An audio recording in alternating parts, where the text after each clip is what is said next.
This might be what I have to do.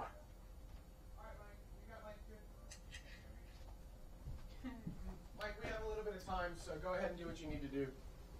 And we can start a little bit late if necessary. I prefer start late and have you have a good connection than start on time and have a shitty connection. Right, same here. All right, so okay, I'm gonna. Yeah, do what you need to do. We'll make time for it.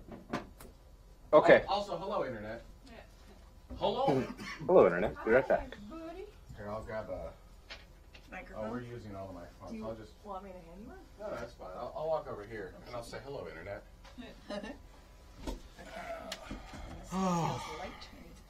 I'm floral today, as you can see. We just want to go live, so we weren't waiting till the last minute. Something. Wait. We all got sick from Jared, so we all blame Jared. I'm not sick. Just take wellness formula, you'll be fine. Exactly. I haven't been doing that. That's why. That's hilarious. We're working on an issue with the hologram. His digital matrix is glitching out on us. Hey guys, so Sophia's here. Hello, Sophia. This is Jared. Hey, Sophia, just so you know, we're currently live to the internet, so everything stays on the public record. Yes. It's like the first thing I gotta make sure you know when you walk in. Like, everything is live in this studio. So good to meet you. I'm Ben. I have a head cold, so I'm not gonna shake your hand. Okay. Yep. I am super excited. Let's go put down your stuff. So there you go. I can tell you. Okay, good to know. Plague. Yay! Plague. Typhoid Jared. Where's the line? True news. I have a beard brush now. Did I tell you that? I got a beard brush, so now I feel like a horse. I just use a fine comb. Yeah, I just have like a horse brush that I use on my face because that seems appropriate. Oh my god. That is a fabulous beard because I haven't shaved in like 2 weeks. So I go to Art of Shaving now for my haircuts and whatnot, and it's nice because they'll actually like trim up my beardal region and make it look halfway decent. Oh, nice. Yeah. They don't do that at sport clips. No. No, it actually is nice. Like they understand how to do a men's haircut quite well, and I mean it depends on obviously the barber you get, but right. Like I haven't had a bad experience yet there, which is a little bit weird because I never viewed them as like super high end. I always viewed them as like Gillette trying too hard. Where is this? This is Art of Shaving. Where's that? They're in malls all over the place. Oh. So I go to the one in South Coast Plaza. Yeah. But they really are like they're like Gillette. That's kind of a hoity-toity area anyway. So. Yeah, it is. And they're on the hoity-toity side. They're not on the Apple side. They're on the like the other. You have to cross over the bridge. Where like as you're crossing over, you can feel a suit starting to form around you. You're like, how is this working? Oh, we fancy now. Yeah. I feel super out of place over there because I'll like show up and like because I'm getting a haircut, right? So I usually have like a t-shirt and no collars that they can get to the nape just fine. Everyone else is legitimately like suits and like really well put together, and I'm just this frumpy dude like, nah, I need a haircut. Oh yeah, first man A3 Blaster. So the plan was, I think the cruise, like we're all gonna go try to do it on Monday? Question mark. Yes. Assuming we're not all sick. Yes, Monday. Hello, Jade. Hi, how are you? Hello there. Hi there. Hi. Nice to see everybody alive and well, breathing. Mostly, yeah. I have the zombie plague, so You wear it well. thank you. In fact, you look a little bit glowier now. So my normal self is worse than my zombie self. I didn't say it. You said it. I think we determined earlier in Discord that I'm supposed to cosplay as all of your cosplay things using the same outfits. Yep. Just so you know. I'm excited. Just rips your skin apart and makes you feel like a human condom. But you're in it, man. You could totally take the baton. Oh, by the way, we're live. A lot of them mic, so. Hello, Noah86. Ah, shoot. Oh, hey guys. As you fix your underwear. Viewership went up. I don't understand why. To the internet. And hello, Tickle Stuff, and Smokey Durg, and Citizen Big Number, and Stratty, a 3D Blaster. Pew pew pew! That's the noise you have to make. Loopy Dragon, Lars von Braun, Miko 1, Tars 1, apparently. Who else do we have? Yeah. We have Alex Physics Klarnik. How would you say that? Kieran K. Kieran K. K. McCoy. Hello, K. McCoy. Fellow Minnesotan, don't you know, you betcha. Kurtzmaze. Motham. Patrick, 42 hours. Almost wore a denim jacket. Chris Mara, PSN, Pisson. Pyromatter, so we did Smokey Dirt. Tarantula. I do have a Levi's jacket. Zweeby. Zooey. Aspen. Bob. Hi, Bob. Hi, Bob. Hey, Bob. Ah. Bruce Willer. It's super warm because it's so much faster. Gariachi. I thought it was just like for Diamdov. Disneyland, Martin the Marshall, Department of I Defense. think that's down low. I think that's redacted. Oh, hello, YouTube. wearing no shirt whatsoever. So YouTube's in now. It makes up for the. Greetings and salutations for everyone. E.T. Jr., Extraterrestrial Jr., Free Space, Galactic MD. Oh, I like that one. Galactic MD, that's a good one. Reenactor. Grogfeld, Damn it, Ben, he's a doctor. not a doctor. Grogfeld, Helldesk, Icarus Factor, Jazz Throwout. Hello, John. John and Bob are here. Lance, Lars von Braun, Loopy, Mika 1, Mulik 10 Days. Everybody very uncomfortable. Rebel, Roman G, Seafit, Fit for the Sea.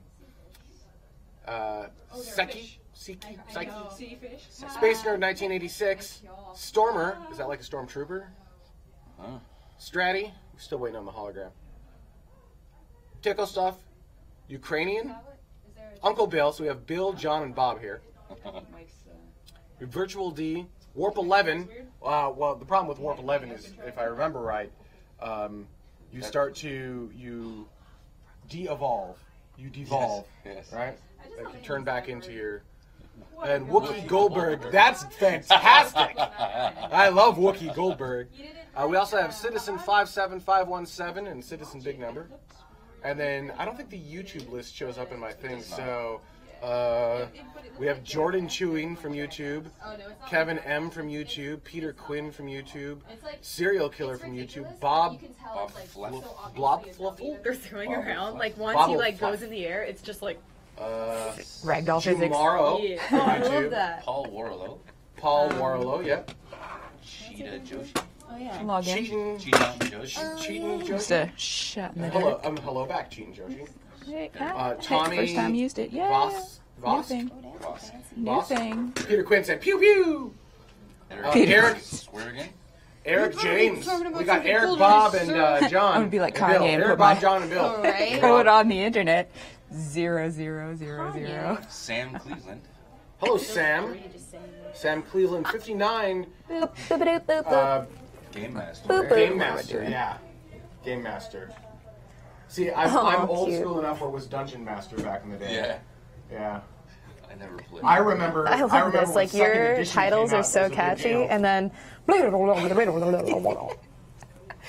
gonna go ahead and trying. record. We're supposed to be 5 minutes out, but we're waiting on the hologram. So we're gonna give him a few Waiting extra on the minutes to see hologram. what he needs to do. That's just Not a fun it. sentence to say. Waiting on the hologram. There's my bar. There we are.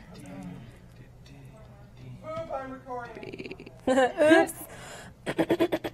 Do it. Oh yeah. Yeah, it's a registered NIC. NIC. Oh yeah, I have to open this in Oh. incognito.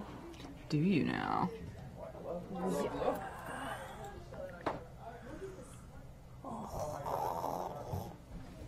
Come on. Come on, log me in. Come on now. They said, "Hi, mom. Hi, mom. Hi, mom." Come on. Come I on. was like, "Hi." Hi, Mom. Nope. Hey, ma. Nope. Hey, ma. Nope. That's not a thing. Yeah. Welcome, Jade. And welcome, Mike. Welcome. Damn you. Damn you, chat. I'm really happy I was able to stop off and get coffee and almost be late. And I'm not the one holding up the show, thank God. I was like, they're gonna hate me. What are you munchkins talking about today? Damn. We're gonna learn about things. Hell yeah. We got some science for y'all. Stoop boop, beep boop, snip pop. Freaking. Okay. Why am I? Come on. Let me in. Let me in. Oh, a little clunky today. Time it here for some. Come on. Oh, are there snacks? In the green Snacks! room. In the gray room. Hop, Jared. What's up? Stay away from him. He has the plague. Yes! Plague. My plan is working. Kill all of you. Hey, there we go. Ooh. Sea salt? Dark chocolate sea salt caramel? You bet I'm gonna eat that. Oh no, wrong one. Yeah, I'm gonna eat that. Eat this. Eat it. Do you like that nice? Are we really out of, I thought I had 5 of these packs. 1, 2, 3, 4. I only have 4? Didn't we give one to Kat too? The sound packs? Yeah. Yeah, there's one on your desk. Oh, in I thought you were talking about mic packs. No. Okay, sorry. Oh, okay. There we go. All right. Space Mike's back. I'm Made back. it. Yes, he's back. Hello. Back again. Back again. Just in time. Just in time. And this is better. Oh my Going god! a little Oh slow, my but god! Look at your face! I know. You pure infant! Oh my golly! Look at you! And he's like shorter on the hologram too. Oh, there he is. Just stay seated. It goes Just with your face. stay little. There he is. Hey guys, I'm young Space Mike, and I'm here to talk to you about rockets. Die! We actually have a potential of starting on time, which would be fantastic. Mike, you're happy with your connection now? I think so. Yeah, it looks much better to me now. Yeah, it looks good on this side as well. Why is everybody excited? Cool. Good. Yeah, that's what I was about to do, but I missed it. Yes. First, let me close this. Hey. We don't get All random right. sounds. Here we go. It's quiz time. You're cold open. What are you excited about? I am excited for. Ooh, I I had feel it like prepped. your main story, you're not that super excited, right? No. I had it prepped too. I was like, he's gonna do this to me, and Gonna do then it every week. Then the hour-long drive down here, brain went. Okay. All right. So. Get the giggles out. All right. I'm really worried about Hubble and Chandra. Yeah. Worried about Athena Worried and about them. Sophia's, which Yeah. Just to make sure. Because we don't have a replacement for But that. I see a vacation. Oh, yes, together. yeah. Got it. Yeah, You they should- vacation together. That's one of the Chandra You scientists. should have made it super sad, like they're going on the like where you take pets to die. I don't They're know. not done. It's Okay. just, but if they can't get this last gyro, get this and gyro Sophia's respun, then they're going to be running on one gyro, which means limited science, and that means that they're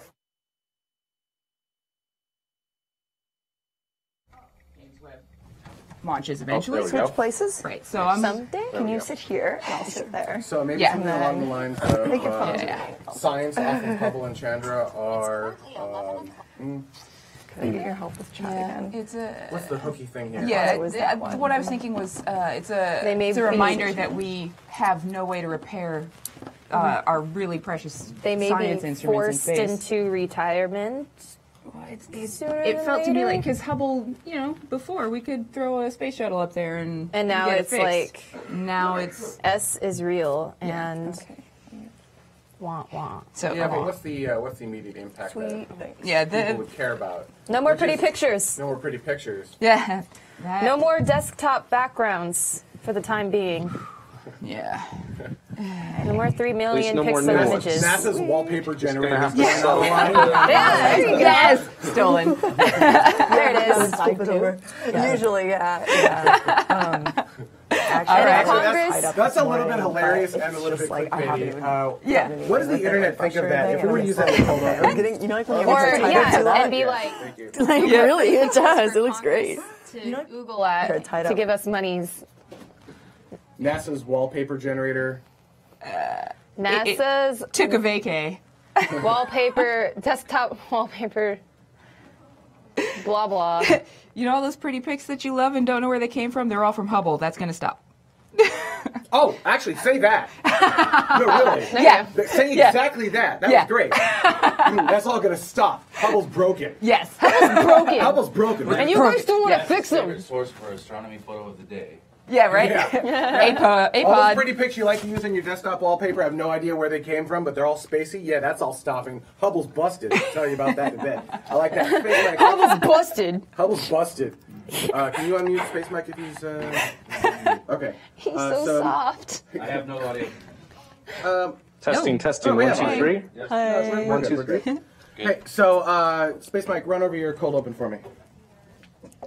Oh man, I'm so excited. We're getting more boosters. There's going to be lots of competition, and it's going to bring down the cost of space flight for everyone. That's awesome. Oh, jeez. Tell us how you really feel. No, there's no hook there.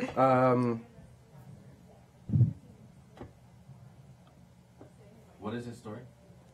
You're doing the Air Force story in your cold open, yes? Or should I instead do the launch abort as the cold open? No. Well, hang on. That might be hooky. That might get you tied into the show. You could say Soyuz had a launch abort, and that might have impact on commercial crew and our ability to send astronauts to the International Space Station from U.S. soil or something like that. U.S. Air Force is doling out money, but they're being selective. No, that's not. There's no hook there. No, I think the hookier story here is the Soyuz. Like, more people are going to care about the Soyuz. Yeah. I mean, in terms of just pure clickbaitiness, people will click on it just to... And we're going to focus on it. And Space Mike, we are going to talk about the impact of commercial crew, yes? Yes. Okay. So why don't we I didn't know how long you wanted to go for on that, so I figured we'd, in the wrap-up there, I mean, we can, well, let's have it as a conversation. Let's bring up the ISS, let's bring up commercial crew, and we'll go as long as we feel we need to, I guess. Yeah, I don't want to go too long, but at the same time, this is a pretty big deal. So I don't want to starve it and just stop because we feel like we're over on time. Go ahead. Well, I was going to say, but I don't want to just drone on about it either, right? I enjoyed what Chris Hadfield said on NPR that they are not going to space today. I like it. Not going to Leave space it today. to Hadfield. I think the bigger thing is like that, I'm not sure everyone thought about the impact of commercial crew, so how do we... The Soyuz had Soyuz had an in-flight anomaly which may lead to more delays for commercial crew. No. Did you see Venom? No, not yet. It's really good. Okay. Soyuz made it. Uh-oh. How a Russian rocket might have impact on U.S. astronauts? U.S. human spaceflight. Worldwide access to the space station. It's our only ride. Mm-hmm. Yes, it impacts commercial crew, but it impacts all of the guys. Yeah. Impacts all the things. It'd be like we made our only ride to the ISS is... Yeah, our only ride to the Currently- International Space Station is currently offline. What does that mean for the future of the space station and commercial crew? What that mean? What that mean? What dat? Yeah. There's an apostrophe there, right? Dat. What apostrophe D-A-T. Which is exactly how Mike talks, by the way. Yeah, that what is. that mean? For real, yo. All right, that makes Wasn't sense. gonna go there. Mike, you like that? Yeah, I think that's good. All right. That needs to be a gift. One technical thing, is there any way that we can turn down the brightness on this TV real quick? Yeah, are you... I mean, I'm pale, but I don't need to be a ghost next You to look like Jade. you're glowing. Look at how white I... Come Halloween on. edition. what is the remote? We all glow. Finally got my driver's license in the mail after 2 years of not physically having a copy, and I got the new California ID, the one that it's cool. The real ID? The real ID. You were driving that whole time without I had a physical passport. on your person? Oh my goodness. I had a passport. I only got pulled over once in the past couple of years, That looks and much he was better. so nice. He was It's like, good to me. That was great. I was like, I don't know how to get a new. Anyways,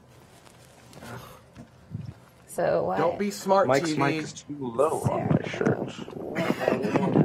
Cool, Mike. And then Oh, we need mic checks. With headaches.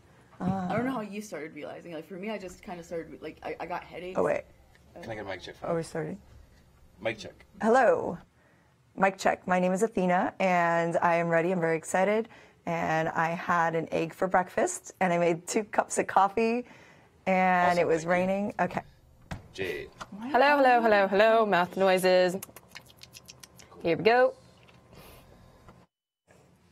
Sophia. You do mic check.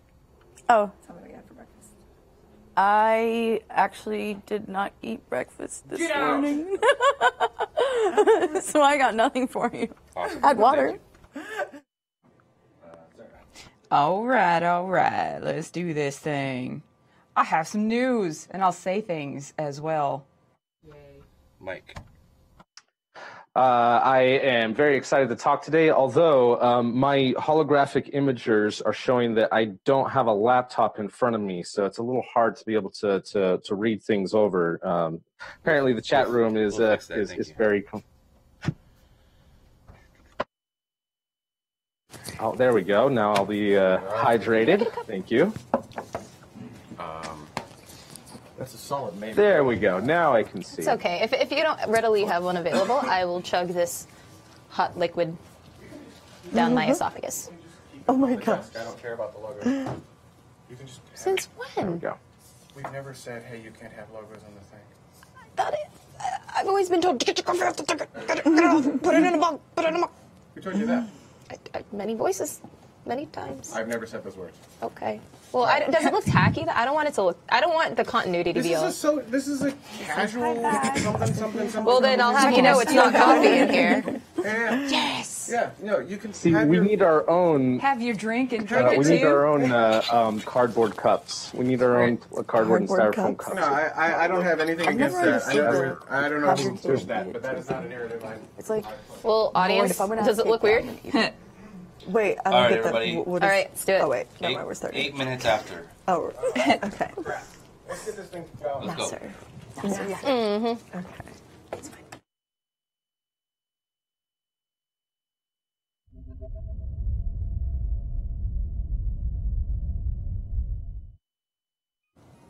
Hello, people of tomorrow. Sarah, what do we have on the news today?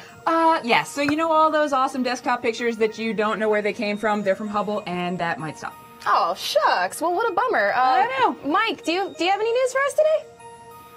Yes, I do. The only current ride to the International Space Station suffered a failure, and that is going to impact how the rest of us get to the International Space Station and commercial crew. So we need to talk about it. That sounds kind of intense. And Athena, what do you have for us out on the deck?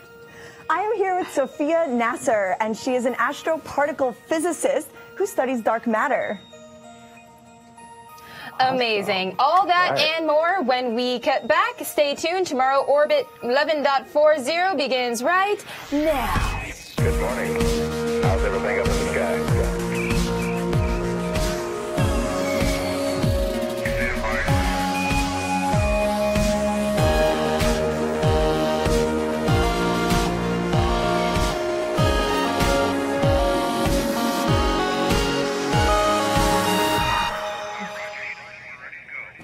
Hello, friends, and welcome back to Tomorrow. My name is Jade Kim. I will be your host for today. We also have Sarah, and hey, look, Space Mike is back in his hologram form, unfortunately, and if you notice, he has a supple baby skin face, ready to go home and meet mom and dad, and just, I don't know where that came from. I don't know. He just looks very young. Anyways, so jumping right into it, we are going to go ahead and start off with some very interesting launch minutes.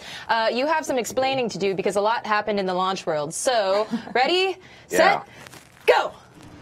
Before we get to the launch on everyone's minds, let's go in chronological order. First, we had a Falcon 9 Block 5 rocket, which launched from Space Launch Complex 4 East at Vandenberg Air Force Base in California. It launched at 2:21 Coordinated Universal Time on Monday, October 8th, 2018.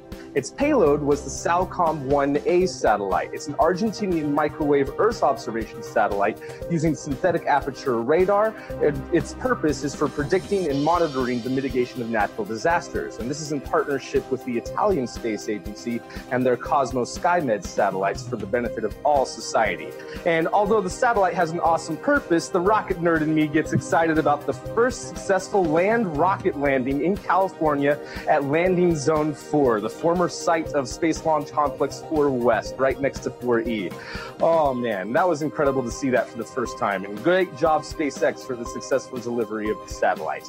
But there were several other launches this week as well. The next rocket launch we have is a Long March 2C rocket, which has a YZ-1S upper stage.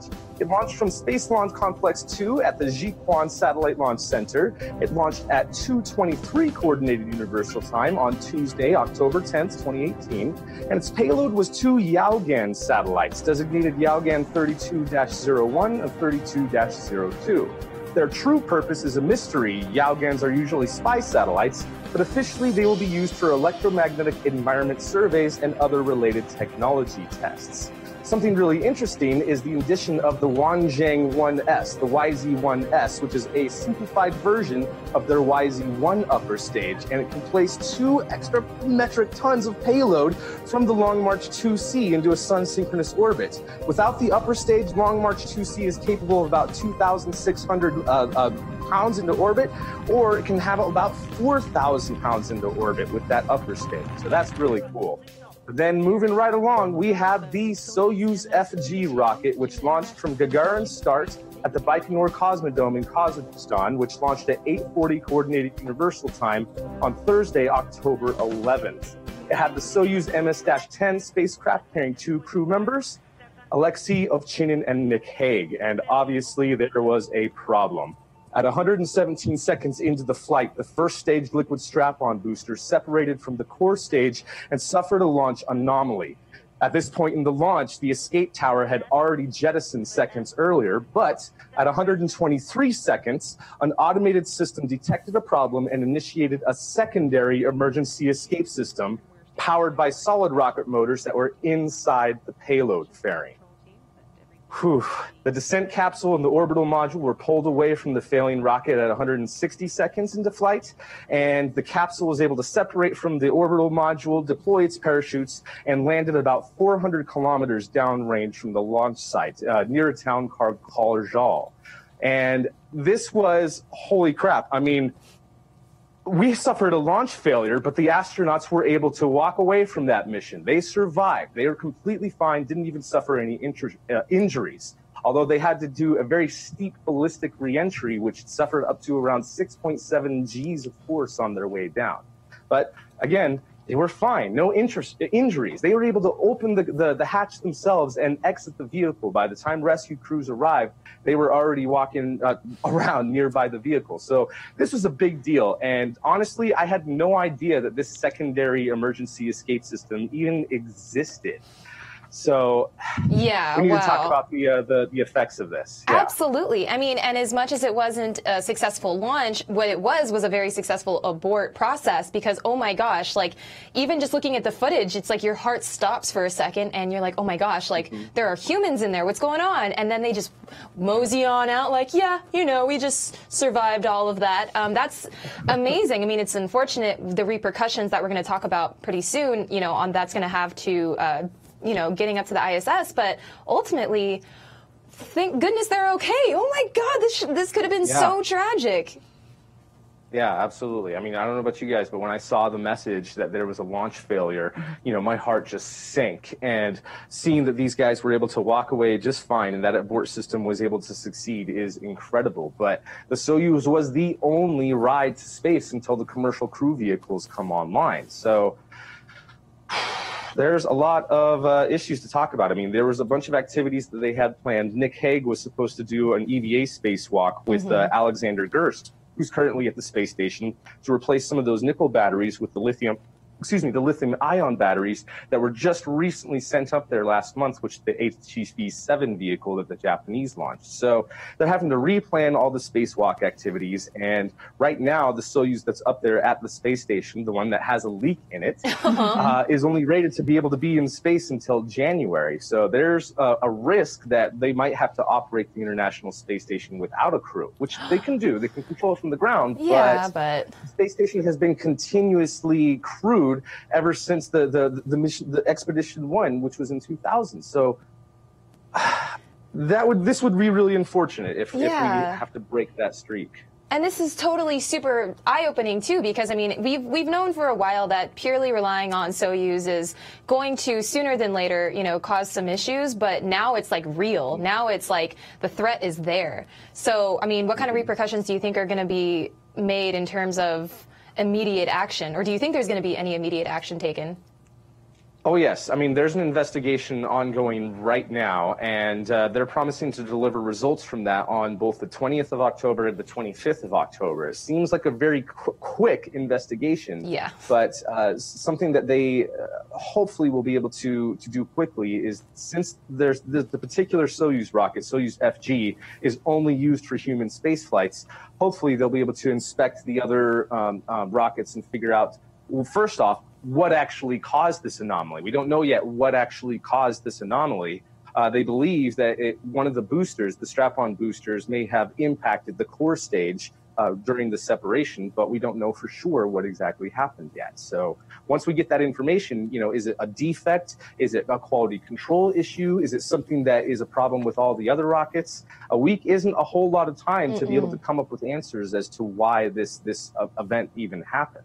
However, the Soyuz has launched so many times, and the Soyuz vehicle itself, the capsule that humans ride on, has launched so many times that this is still one of the safest vehicles in the world. And especially after this successful abort and be able to return the crew safely says a lot. I mean, that's the real triumph here. That's the real positive side to this, is that we're not talking about a fatality. They were able to be fine. And yes, there's going to be lots of delays, but I mean, there's a possibility that they might be able to approve the rockets that are in the queue and still have a launch this December when the next crew was supposed to launch. That could happen, but hopefully they'll take their time and figure out exactly what needs to be done. But it's kind of out of our hands. It's all in Roscosmos' hands right now. But I think this does bring up a larger quality control issue, like you said, because this is on the heels of the drill hole.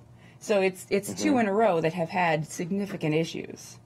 And the chat's going wild right now, understandably so, but Heliopausing actually asks, will this affect the SpaceX Dragon's test flights? Well, I mean, indirectly. What I'm hoping is that this will accelerate the plan, although space is hard, and there was just recent announcement of delays, and we were supposed to have the first uncrewed test flight of the Dragon V2 this year, and now it's not going to happen until early next year, hopefully in January. And it would be really unwise to accelerate the programs, but I mean, that might be what we need to do. I mean, I don't know what needs to be done at this point. I hope that the commercial crew vehicles are able to continue in their development safely, have safe test flights, and be able to enter operational service soon. But even if everything goes right from here on out, it's still going to be, until either late next year or 2020 until we have full-blown operational flights for regular crew rotations at the International Space Station. So immediately, they're not necessarily going to be able to save the day, so to speak. Well, I mean, again, I think the one huge bit of good news come out of this is, again, we have a very successful abort process, and the individuals who are in the capsule are fine. But as Mike just illustrated, there's a huge setback and potentially even more setbacks that are going to come of this. So let's just wish for the best and put our faith in space flight. And we'll go ahead and see. And so I believe if we look at the launches for 2018, let's see, who is in the lead now?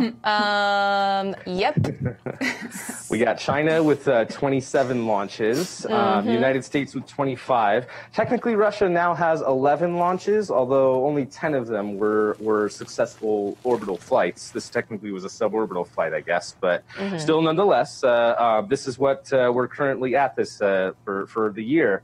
And it really makes me wonder whether who's going to win that dollar bet that me and Ben Credible made. Yes. Is it going to be China or the United States that wants to host this year? We'll see. Yes, we are just shaking in our boots. Who's going to win that dollar? It's going to tear tomorrow apart. We may not even be here anymore after this bet. It's so contentious. All right. So moving on then, I'm glad we paid some attention to that because certainly it's on everybody's minds. It's definitely the big silver elephant in the room. But moving on, Sarah, you told me that I'm no longer going to have those nifty, spacey wallpapers, not only to put on my computer desktop, but that I can wear as leggings. Absolutely. So please tell me what's going on. Well, so Hubble and Chandra both within a week had went into sleep mode. So Hubble, is our space telescope, our primary visible light space telescope, and it's been operating since 1990. Oh my! I know. So this is a 28-year-old telescope. What happened, what put it into safe mode is one of its gyros that they knew was on its way out. So this was not a surprise to the Hubble team, but it did stop working. So Hubble can, it needs these gyros. They're these spinning things that keep the telescope aimed at stars as it orbits around Earth. So without these gyros to keep the telescope pointed, it's just locked in one direction and will... And then you just take a picture of cool star streaks. Exactly. Not as cool. No, not as impressive. Definitely not going to teach us about deep space with that. But this is kind of a reminder that so much of our primary science is coming from really aging telescopes, and we don't have we don't have a manned space fleet that can really get up there and do these repairs. Hubble, when it was put into orbit, it had flawed optics. It was perfectly ground for the wrong focal length. Exactly. Right? And so it took an adaptive insert by a space shuttle crew to fix the optics and gave us the amazing pictures, the desktops that we all know and love, our leggings that we can't live without. Should have worn some today. But so... Exactly. We need these space flights. We need crews to be able to go up and fix the hardware that is so crucial to expanding our knowledge of the universe. Absolutely. And Raj Luthra in the chat asks, could SpaceX or Blue Origin service Hubble? I mean, since they are not rated to fly people yet, that's a no for a while. But they're limited since they're capsules. One of the amazing things about the space shuttle that actually put Hubble in orbit, Hubble and Chandra, they all went up inside a space shuttle, and with the people to put it in place. A capsule is not going to have a whole lot of cargo room, so they would be limited in they would be limited in the amount of repair that they could do, because the adaptive optics that went into Hubble was another large piece. It was literally 4 feet by 3 feet, and they shoved it inside. You can't actually I don't know that you could get that out the crew hatch in any of these planned capsules. So I don't know how. I mean, if not the crew hatch. Yeah. I wonder if that would fit in Dragon's trunk, though. Maybe. So it's potentially something that we could do, but of course that was a specific one specific piece. We don't know what the future repairs might need. Got it. But I mean, heck, a gyro though, it's 6 inches long, so they could definitely do that. So if they could carry enough fuel to perform the necessary maneuvers to get them in the right orbit, and then capturing the objects, whatever, safely capturing the satellite that you're going to be working on required. I mean, the Canada arm on the space shuttle and now ISS. So there are lots of additional tech that would need to be developed for them to be able to affect any repairs. Got it. And then, so what about Chandra here? Well, we actually have an update on Chandra. Oh, okay. So they haven't announced what the issue was, but they have said they figured it out, and Chandra should be back on track and performing world-changing science. I mean, absolutely. I think of all of the space instruments we have in orbit. I think that that's, for me personally, one of the most fascinating ones. Yeah. Can you talk about some of the science that Chandra does? Oh, geez. X-ray.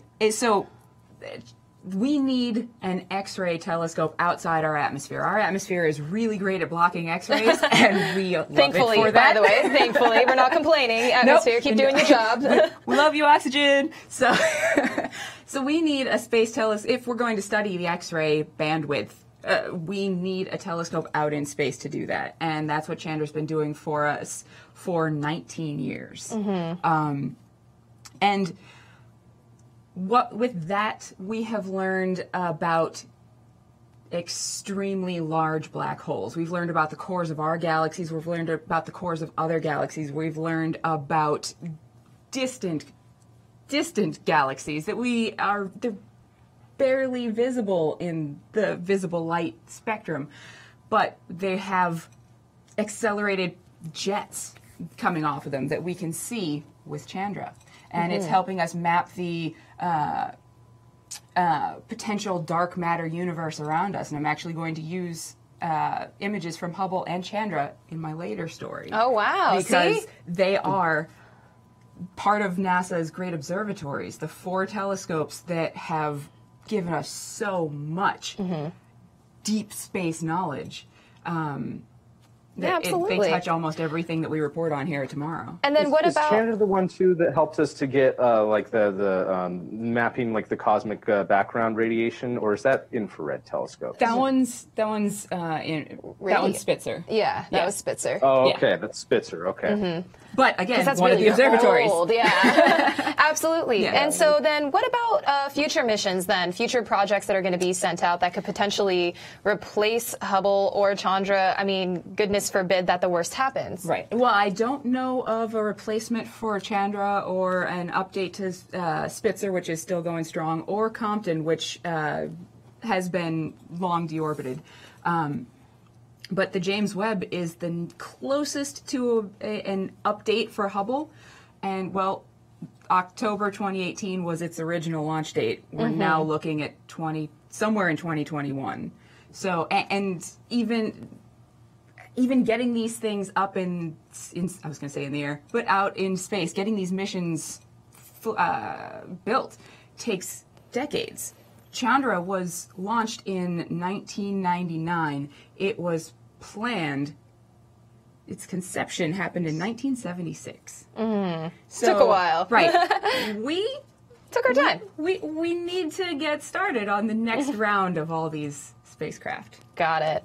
Well, I mean, as you said, these instruments, while of course they're aging, but the science that they provide is still completely invaluable. And you have the famous Hubble Deep Field image right here. Ultra deep field. Ultra deep field. It's so ultra. Quintessential astronomical image. And keep in mind, folks, that these are the types of images and kind of just awe-inspiring data that we present to Congress, that we present to policymakers to keep, NASA partially to keep NASA alive. So this is really important, not just for science sake, but for the communication of it to the masses. So let's, keep our fingers crossed that if Hubble and Chandra don't get their S together, that we will have a good replacement sooner than later, because goodness knows we don't want to go a very long time with a gap in the data like that. So then, speaking of going into space and looking at the beautiful cosmos and what they have to offer, apparently the Air Force is awarding a launch vehicle development contracts to a few big companies. So why don't you tell us a little bit about that, Mike? So for the past couple of years, there have been quite a few different contracts handed out to enable more vehicles to be part of their launch services agreement, to have vehicles fly national security payloads. And on Wednesday, the Air Force announced that they are collectively giving around $2 billion split up between United Launch Alliance, Northrop Grumman Innovation Systems, and Blue Origin. And all that money is going to be used to develop their vehicles that they want to use. Blue Origin has their New Glenn rocket, and this one is going to be using their BE-4 engine and is hopefully will begin flying in 2020, unless Blue Origin is secretly ready to fly now, and maybe even with a crew capsule and save the day with the current situation at the ISS. They've been known to keep secrets before. Probably not, but in any case, they do want to launch not only national security payloads, but market this vehicle to launch commercial payloads as well, a lot of them especially into geosynchronous orbits. So that's a whole market for the Blue Origin vehicle. And for the United Launch Alliance, they're going to be using their Vulcan rocket, their Vulcan Centaur rockets, and it's going to be replacing the RD-180 engines that are Russian-made engines that we have to end reliance on in order for them to continue launching national security payloads, and the RD-180 being used on the Atlas V is their main workhorse for that. So they're going to be using Blue Origin's BE-4 engine as well. That was recently announced, and so money is going to be given to the United Launch Alliance to continue development of their vehicle in all of its different configurations. And of course, they want to compete their rocket on the commercial market as well. And in the future, they might even have crewed launches from the Vulcan rockets. But then there's also Northrop Grumman Innovation Systems, which has their Omega rockets. Ooh. And this is a really interesting one that I am a big fan of. They are going to have, first of all, it's a solid rocket that has the first and second stages derived from the Space Shuttle solid rocket boosters. And then it has a cryogenic upper stage, which is powered by an Aerojet Rocketdyne engine. And for those of you nerds out there, it's actually the same engine that is used on the Centaur, but it's not a Centaur upper stage. It's something different. Got it. But they'll hopefully begin flying this rocket in 2021, and it'll be launching between 4,000 to 10,000 kilograms into a geosynchronous transfer orbit. The whole thing, though, with all this contract announcements and everything, is that only 2 out of these 3 companies are going to be selected as finalists for the eventual launch service agreement to be part of the EELV program and start launching national security payloads. And a lot of people noticed that SpaceX was missing from this list. I didn't want to say anything, but... yeah.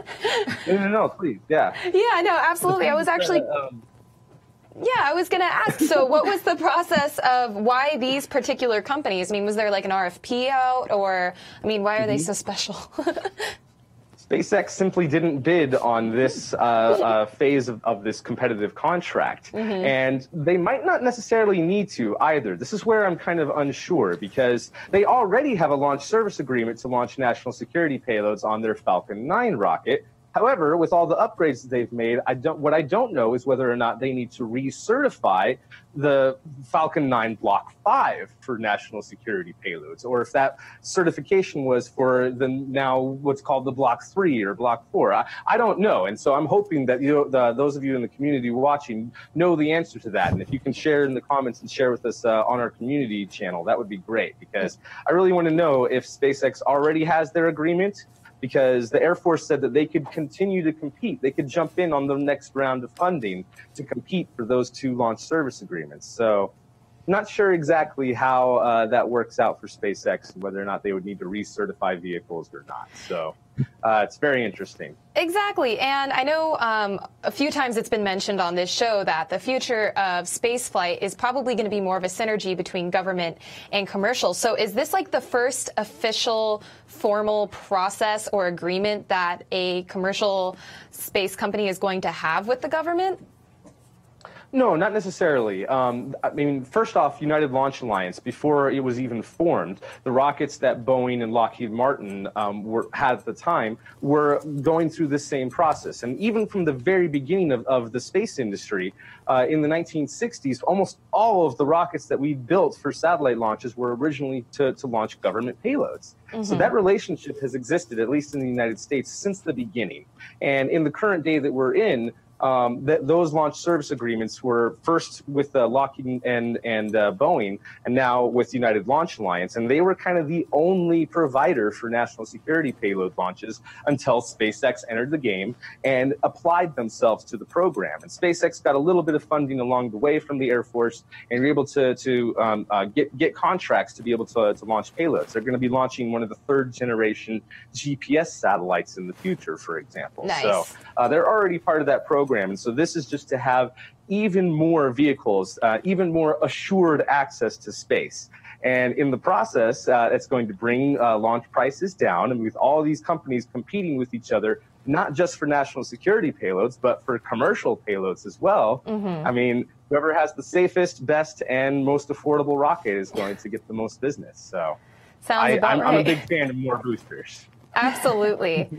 Definitely. Well, thank you for that update. I mean, it's pretty exciting to see what's going to become of this entire process and to kind of see, like some of the innovations that are going to happen there. So, yeah, nice. More boosters, more happy, right? As they say. Right. In the biz. In the biz, right? Yeah, absolutely. So moving back into space, deep space. I mean, I was always under the impression that black holes were already pretty darn black, but apparently they're not dark enough, Sarah. Not dark enough. And I'm super excited for our guest because this story is on dark matter.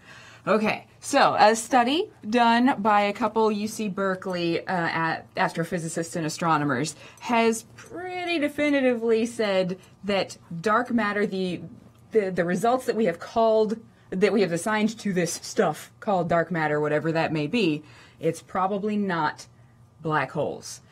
Early black holes that have devoured everything around them. I hate to anthropomorphize black holes too much, but if they've got nothing falling into them, they're not eating anything, then they're very, very dark. And one of the prevailing theories or hypotheses was that maybe there were enough scattered inactive black holes around that could account for the missing mass. Well, what these astronomers did is they looked at gravitational lensing boosts to supernova explosions, supernovae, and they realized that they, through their models, they determined that, well, we would need to see 8% or so more brightening due to gravitational lensing of these supernovae than we're seeing. So, running the math scattered around the universe, that means that there are not enough invisible black holes that we can't see with, because they're not emitting anything. There aren't enough of them scattered around to account for this matter. Got it. They could maybe account for up to 40%, but that doesn't cut it when you're trying to figure out what dark matter is or isn't. So black holes and other massive things that are just not emitting light, that's pretty much been ruled out by this survey. And that means we're pretty thoroughly looking at some form of particle. Got it. Yeah. Interesting. So, I mean, that's kind of a lot, and that's a lot to take in, right? Okay. And so we have a question in the chat. Cool. Let's see, where did you go? You know what? I'm having a little bit. Please, by the way, please be patient with me. The chat. There we go. My computer's just kind of wanting to play jokes on me right now. But we did have a question. I believe it was from Raj Luthra. There it is. Raj asks, is there any relationship between dark matter and dark energy that we know of? Right. Well, I'm going to say this, and hopefully it will be confirmed later, but I'm going to say that they're placeholders. The similarity, the relationship is that they are both placeholders for things that we don't understand. We see phenomena out in the universe, and we have to assign them a name as we're talking about them. So there's, as the universe is expanding, there is not enough visible matter that we can see in the standard electromagnetic spectrum, so to account for the expansion of the universe, that to have the expansion at the rate that we see it, it requires more mass and more energy than we can account for at the moment. So we have assigned a term, catch-all, to both the matter and the energy that we expect to find that we need to account for, and those are dark matter and dark energy. Exactly. So as of now, really... Theoretical. Right. Theoretical. Absolutely. Hypothetical. Theoretical. Extra energy and extra mass is there. We just don't know what it is. But right. dark Exactly. matter and dark energy haven't actually been detected. So Nope. Exactly. Nope. We only see their Interesting theory, effects. though. Yeah. Exactly. So we It's only an see. interesting theory that black holes could be accounting for that. Although after running the numbers, they proved that wasn't the case. But that's an interesting idea. Yeah, it was actually one of the earlier ideas when dark matter first came onto the scene. Whoa, we are expanding faster than we expected. What could do that? Well, maybe some black holes. Black holes from early in the universe. They've already devoured everything around them. Maybe they're just sitting out there being quiet. And so since the 70s, we've been looking for a way to eliminate them or confirm them. Yeah. Exactly. And in studying these things is always so interesting because, yes, they're obviously elusive, hence dark energy, dark matter, black holes. It's literally things that we cannot detect directly, which is bonkers because we're so used to seeing the universe in different wavelengths. And we just talked about all the different instruments we have to observe all these wavelengths, and yet you have these things that it just blows my mind. You can't see them, but you can see very clearly the effects they have on everything around them. Like you mentioned, gravitational lensing and all sorts of interesting phenomena. So I'm really excited for our interview actually because it's going to be really cool to hear more about some of the cutting edge science behind all of this. So, and I think the two of us, I think we're cosmology geeks, right? So I think it's safe to say that. Oh yeah, absolutely. Yeah, we're really excited for this. Without further forward to getting some illumination on the subject. I know. Wow. Okay. On that note, Space Mike, thank you for concluding this. I'm just going to go ahead and cut us off so that we can go ahead and hear from our awesome guest in studio. But before we transition, I want to go ahead, give a huge shout out to our Escape Velocity citizens. These lovely folks help make the show happen so we can talk about things that we cannot see directly. Thank you so much for supporting us. There's a lot of ways to help the show, however, if you would like to see your name up on that screen someday. You can head on over to patreon.com/TMRO, and like the Escape Velocity citizens, you too can contribute $10 an episode or other options as well, or simply you can subscribe to the Tomorrow channels and of course ring the bell because you love us and of course you want to hear from us as soon as you can. So many ways to help us out. We are going to go ahead and take a super quick break, but don't go anywhere because when we come back we have a very interesting guest that we are going to learn all sorts of interesting things about dark matter, dark energy, cosmology, and your head's going to explode. So on that note, we'll see you in a few seconds. Into her face, determination in her eyes. She won't give up or quit or fall for little fashion lies. Filled with awesome expectation, this girl's a fascination. And nothing in her way will keep her from her destination. 'Cause she's fire walking, she's fire walking. When it's hot, she keeps on moving. Through the heat, keeps on improving. Yeah, she's fire walking, she's fire.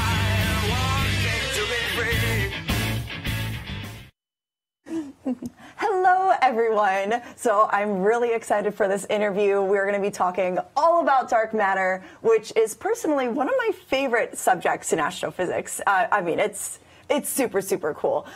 So let's jump right into it. So you're studying dark matter. So what specifically is your project that you're working on right now, and why is it important?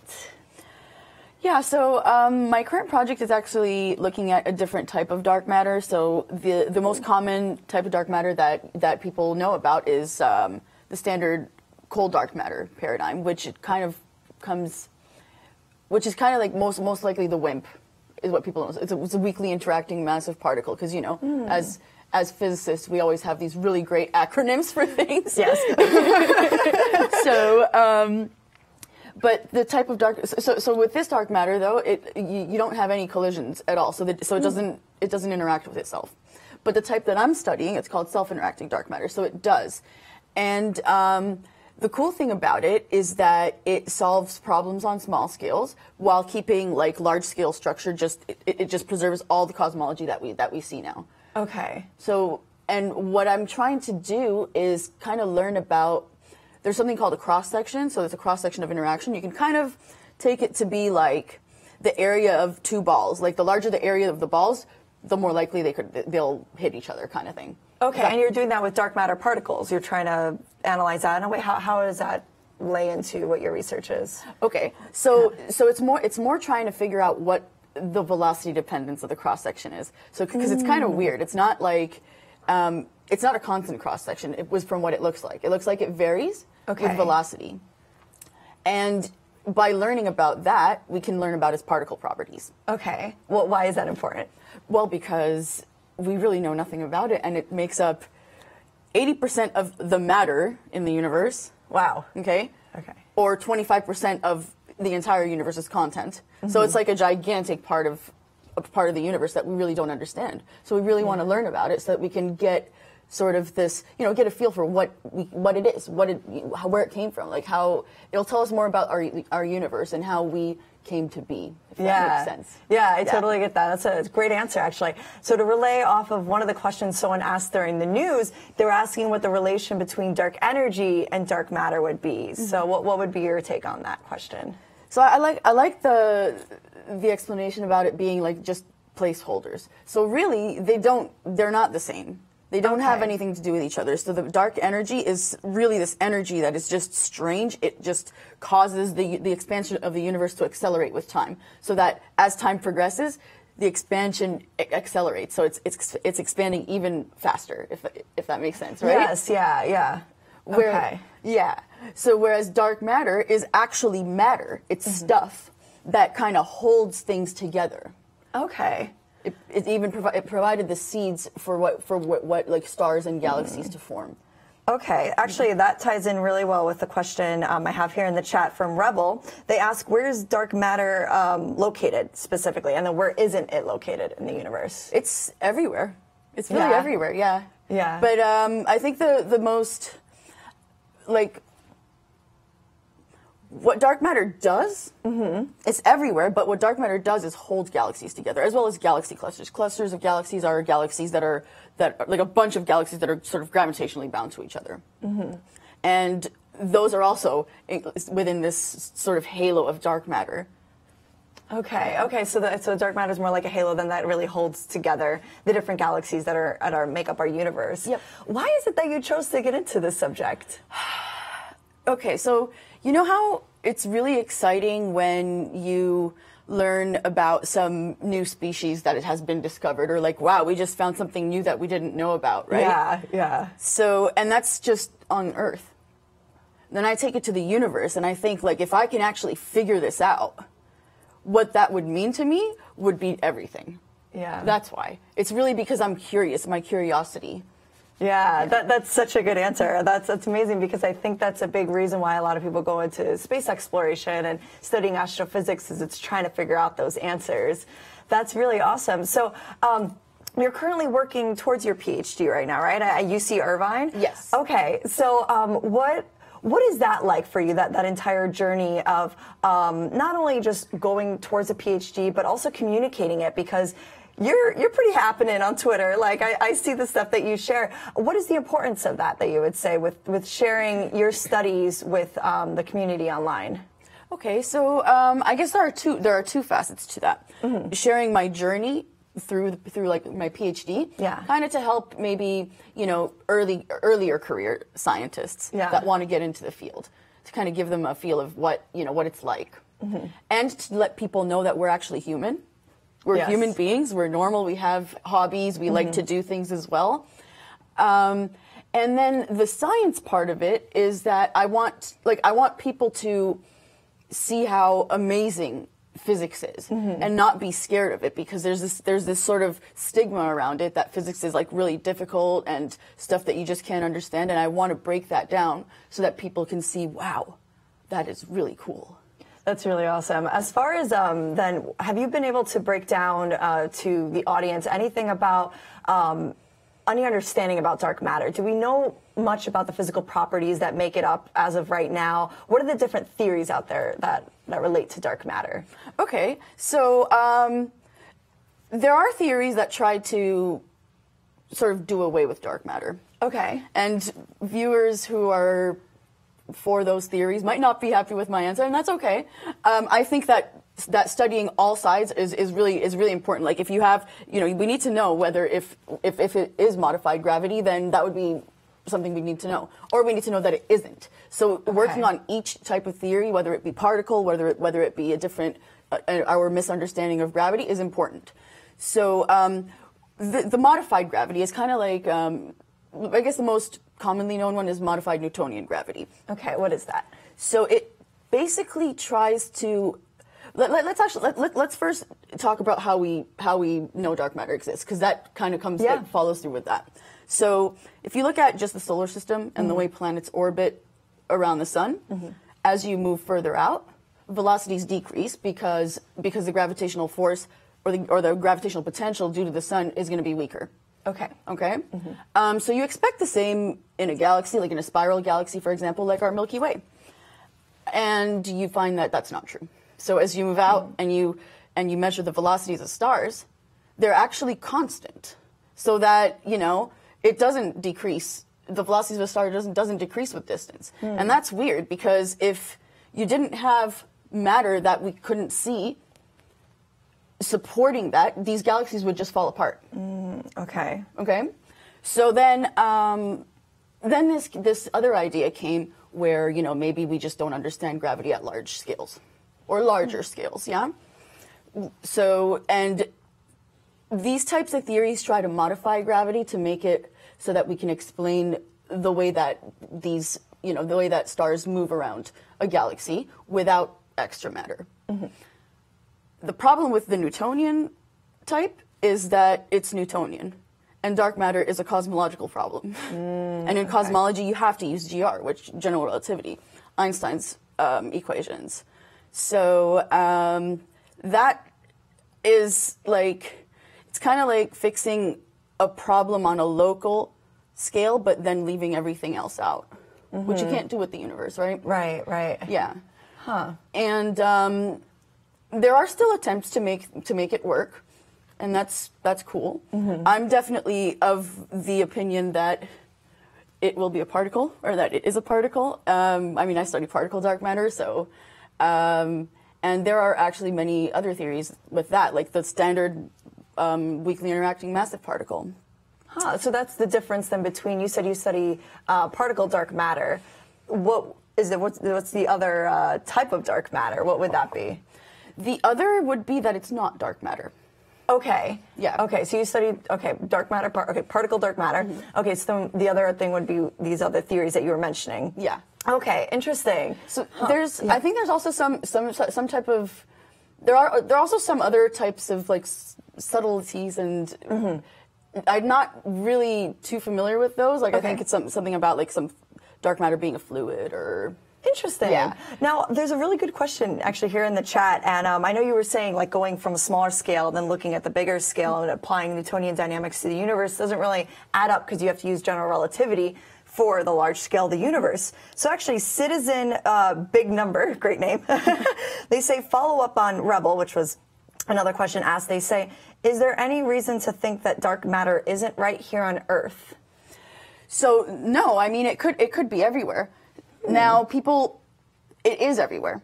Now, people would think that, well, then why can't we see its effects on the solar system, right? But there's too little of it in the solar system on that scale. It's too small, right? Whereas when you take dark matter as a whole and you add it up, then you can start to see effects, which is why you don't see these effects here. Why we're not detecting it? I think we might just not be checking the right,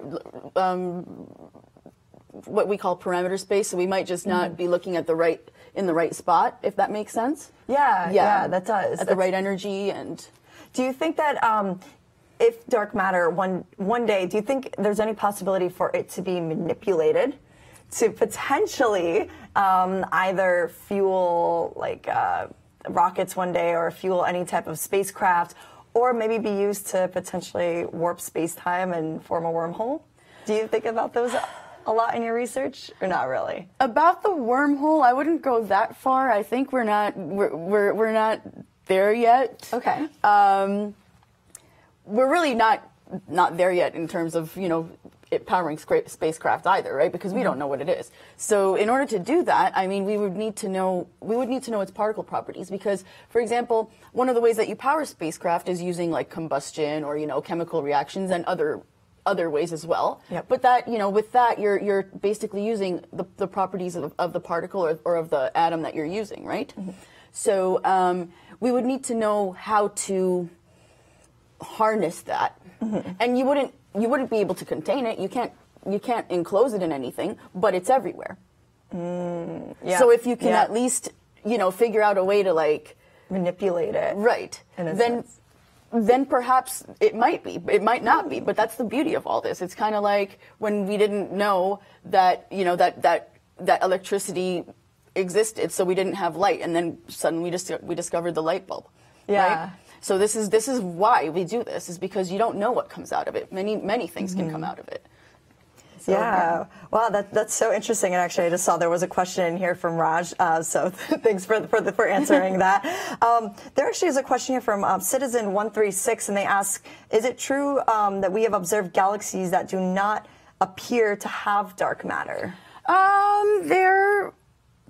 There was a bit of that was a really recent paper. I can't really speak too much to it because I didn't look into it all that much, but I think that some of the claims were from what I'm on Twitter, so I get these things. I think that some of the claims that were made in that paper have been found to be a little bit overstepping. So I can't, but I won't speak to it just because I didn't read the paper myself. Okay. So yeah. So mentioning actually the conversations you have on Twitter, how many conversations do you think you've had with complete strangers about not only just science but specifically dark matter? And does it then lead into them wanting to pursue that subject matter? If I had to count, I don't think that we would end this episode, put it that much. So I have definitely had very many, but and I think that it gets people excited because they kind of learn this stuff, because a lot of people sometimes just as like one of the questions that came up earlier, they don't know really what is dark matter and dark energy. Are they the same thing? Are they related? And then you kind of learn more about what this thing is, and it's like, whoa. So there's all this stuff in the universe, and we can't see it, but we can tell that it's there because of the way that it interacts with gravity. Yeah. So I think I've definitely interested people and made them, got them excited about it. Yeah, yeah, and that's what's really important too about science communication anyway. So that's really great. What do you look to achieve within your lifetime with the research that you're currently doing? If I was to look, if I wanted, my primary goal would be to discover it. That would be my goal. Yeah, but I mean, I think just being able to contribute to this, this gigantic, almost, it's not even a collaboration, but it's all of these scientists trying to work towards figuring what this stuff is. I think just contributing to that, to me, is everything. Yeah, that's great. So Sarge Enzyme asks, if dark matter makes up 80% of the matter, is it possible to have dark matter stars, planets, galaxies? So that's an interesting question. Now, as we understand it, it wouldn't work, just because we see that dark matter doesn't interact with light, and however, to think that I'm going to call it the dark sector. The dark sector is the part of the universe that we can't see. To think that would be just one particle and not many different kinds that maybe interact in different ways and form things, right? To think that it would just be one type of thing, I think is, to me at least, not. It doesn't make much sense. I would think that dark matter is made up of many things, and there might be like dark photons that come out of these interactions and such. But I don't think that it would form dark matter stars. Okay. Just because of the way that it kind of just it clumps together to hold other things together, but I don't think it clumps together as a really compact object, if that makes sense. Okay, because it's more like, like spaced out throughout the entire universe in multiple regions. So what do you do in your research to try to detect dark matter? What's some of the working and the equipment that you might use? So I'm not on the experimental side. I'm a bit more on the theoretical side, but what I do is that I use observations that have been made. Okay. Right. So, for example, a bunch of observations that have been taken on a galaxy cluster, and then I compare them to simulations. Okay. And by doing that, I kind of take from astrophysics information that I can use to get particle physics information out of it.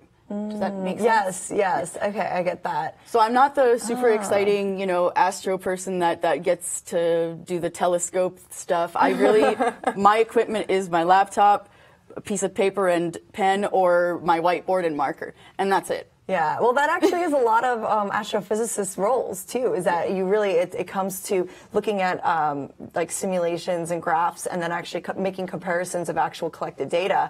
What is the most interesting thing that you might have ended up finding in your research for how long you've been doing it for? Okay, so I think that what is the coolest thing that came out of and this is my most recent research project, which is just being wrapped up and a paper is coming out for that. It's being written. Is that we're finding that we studied a section, or a scale rather, that has not been studied with self-interacting dark matter. So,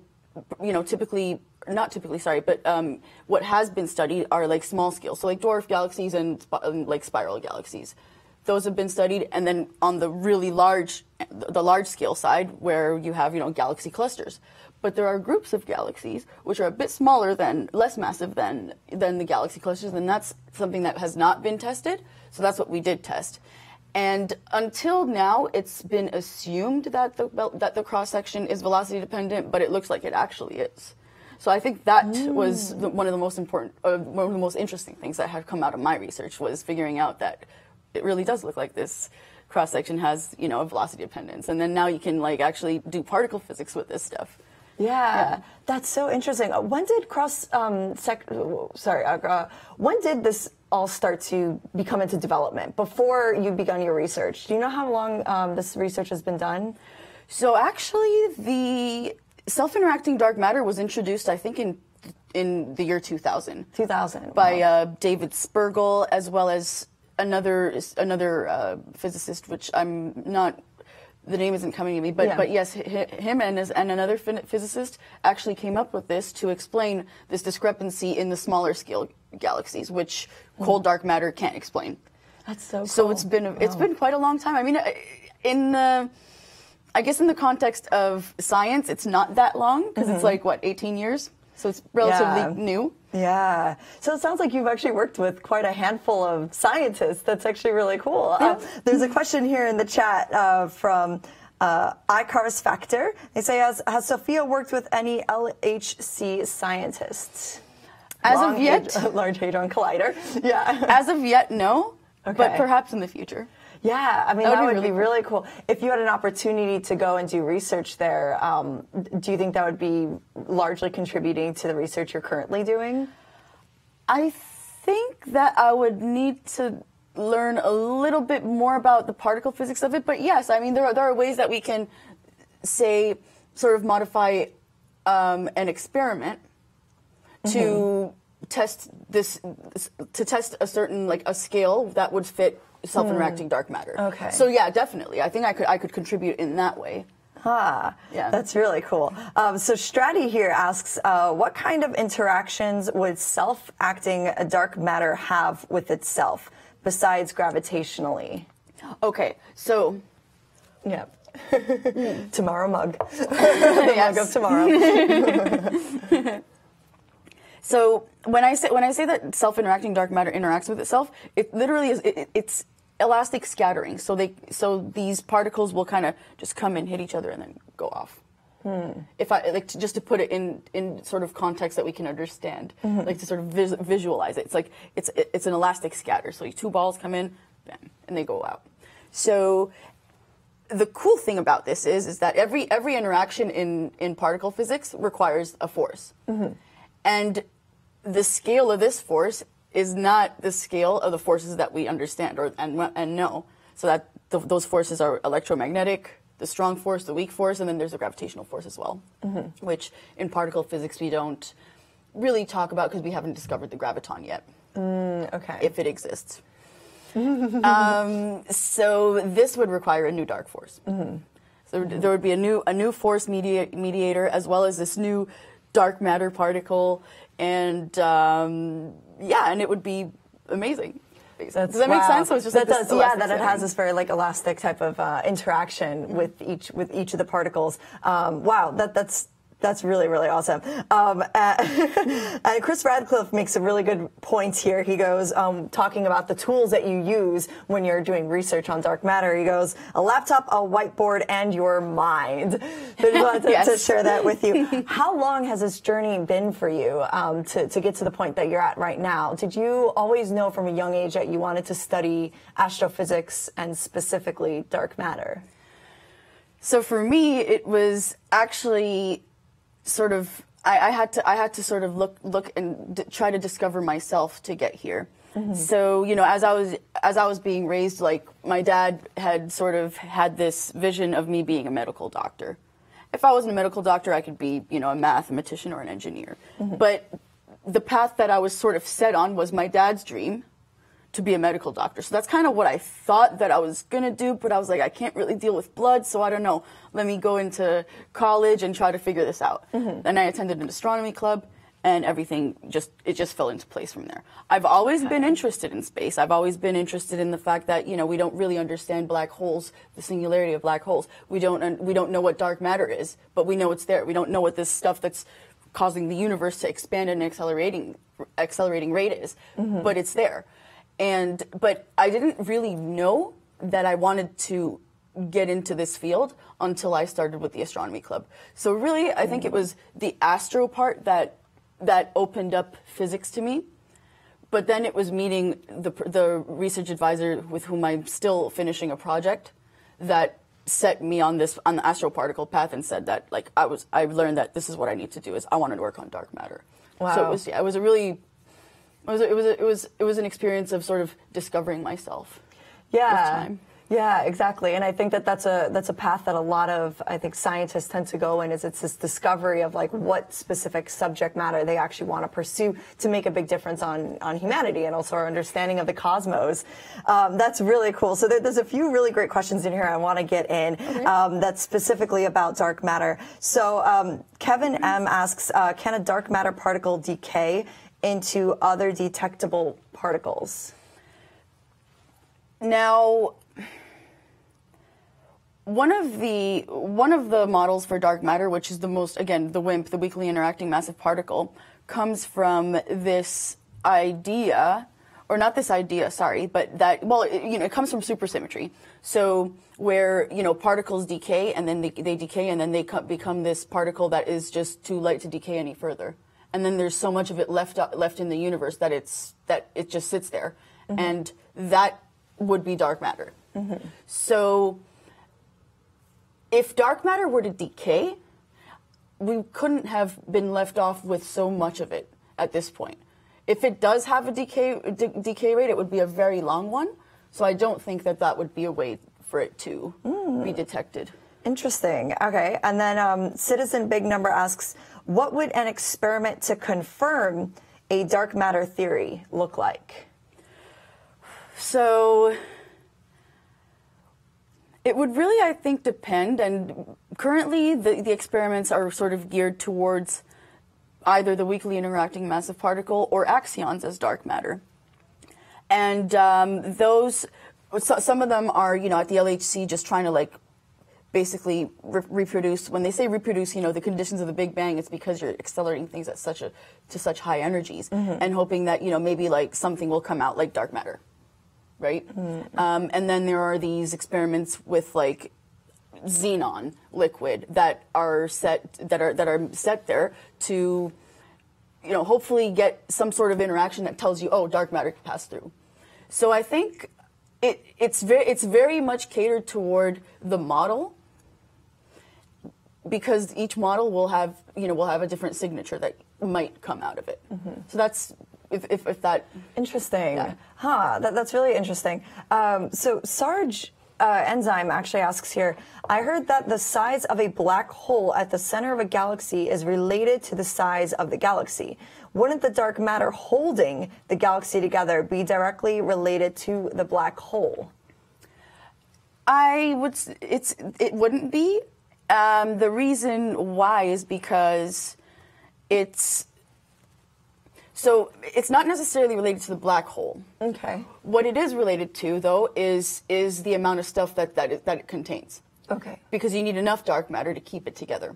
So the way that to explain how this works, in the really early universe, dark matter kind of clumped up into these little groups, and these sort of kind of guided, actually, like regular matter, baryonic matter, normal matter that we can see, guided them into these spots, and kind of formed the seeds for the formation of stars and galaxies in the universe. So the larger the halo, the more the stuff would come, the more the stuff that would come into it. So I wouldn't say it's necessarily related to the black hole, but the entire thing.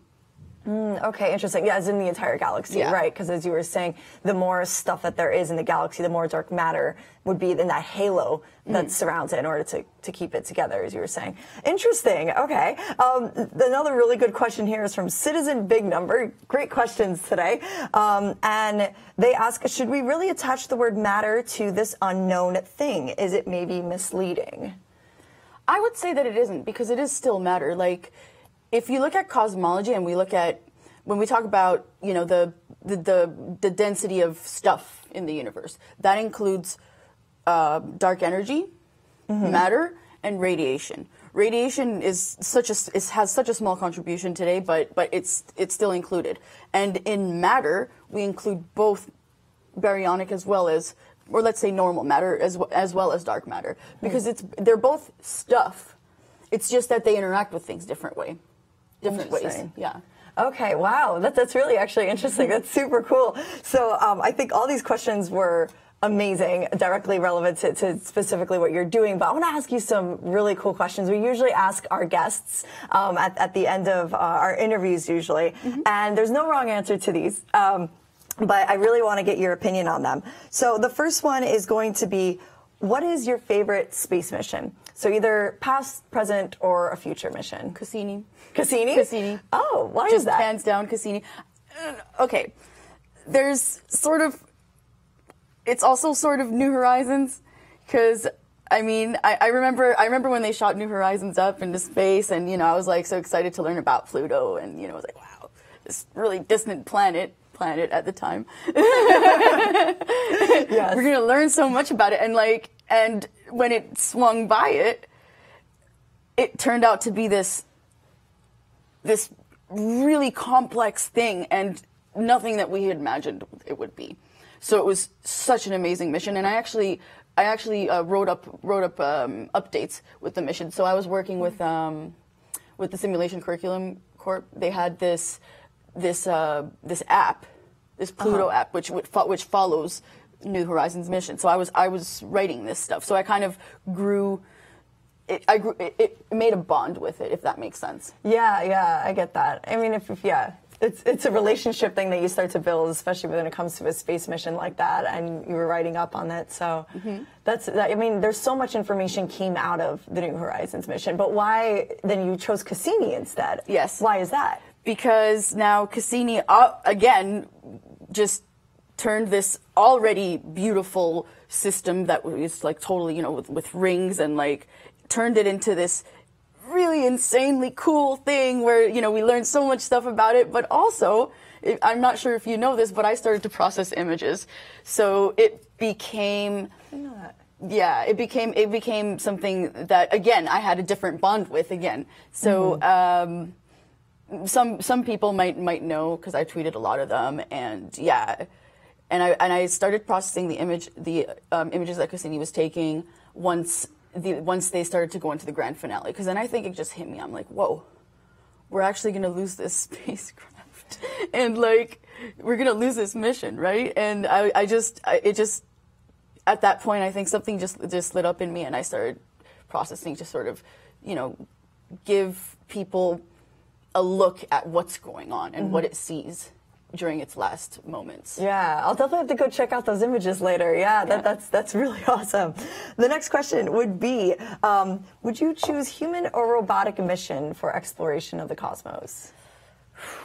That's actually quite a difficult question to answer. I think that, I think that robotic is definitely the way to go first, because we don't want to put humans at risk. But you definitely want humans to go, because then it kind of puts us, where no human has gone before. So yeah. So I think I would love human missions to happen, but not until we know that they're safe. Okay. Yeah. Good answer. All right. So where would you go next, or where should we go next? Where should we go next? And by where should we go next, do you mean like where should we go next in the solar system? Anywhere in the universe.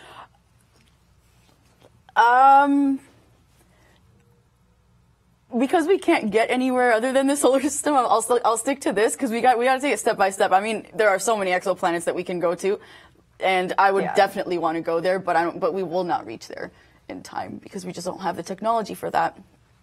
But in the solar system, I would like a probe, and I know that there is a mission that's going to Europa, but I want one that would get into the crust so we can see what's going on in that big gigantic ocean of water.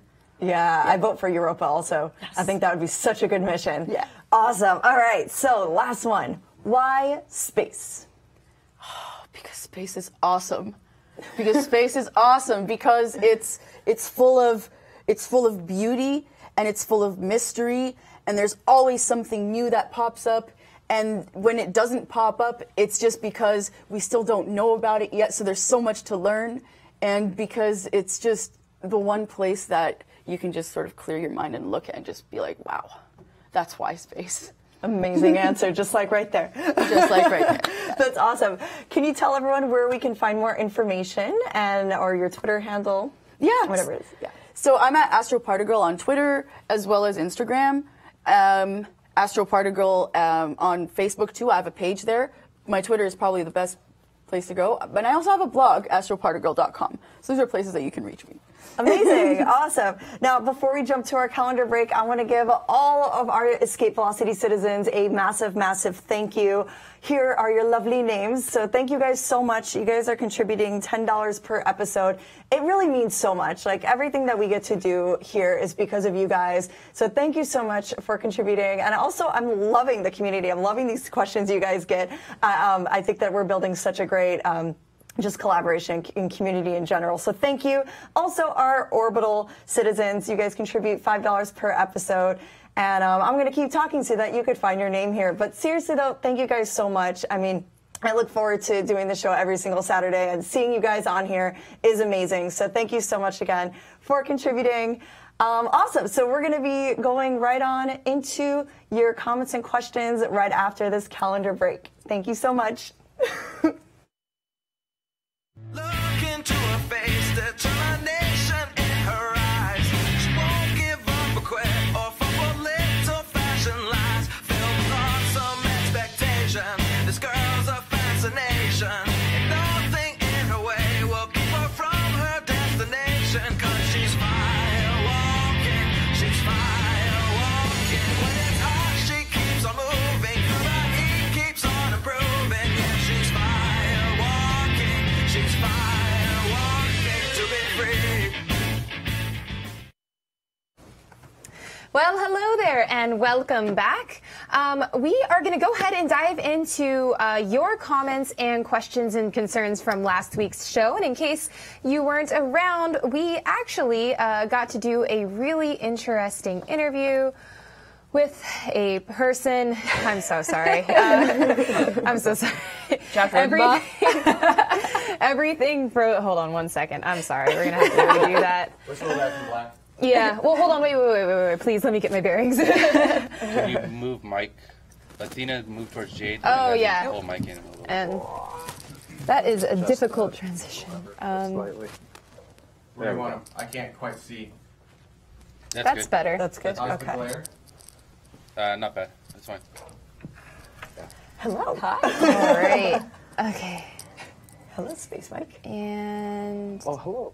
ready? You're over here. Apparently we have Sarah's a ring over wraith in the building. Yes. The ring wraiths are out Got it. tonight. During your interview? I got stickers, guys. Yeah, I was hearing it, trying to ignore the sounds from the outside. The outside sounds. The outside sounds. Ring race? Inside the space station. Jade, you good? Yeah, I'm good. Sorry about that. That happens. When the voices in your head move outside. Yeah.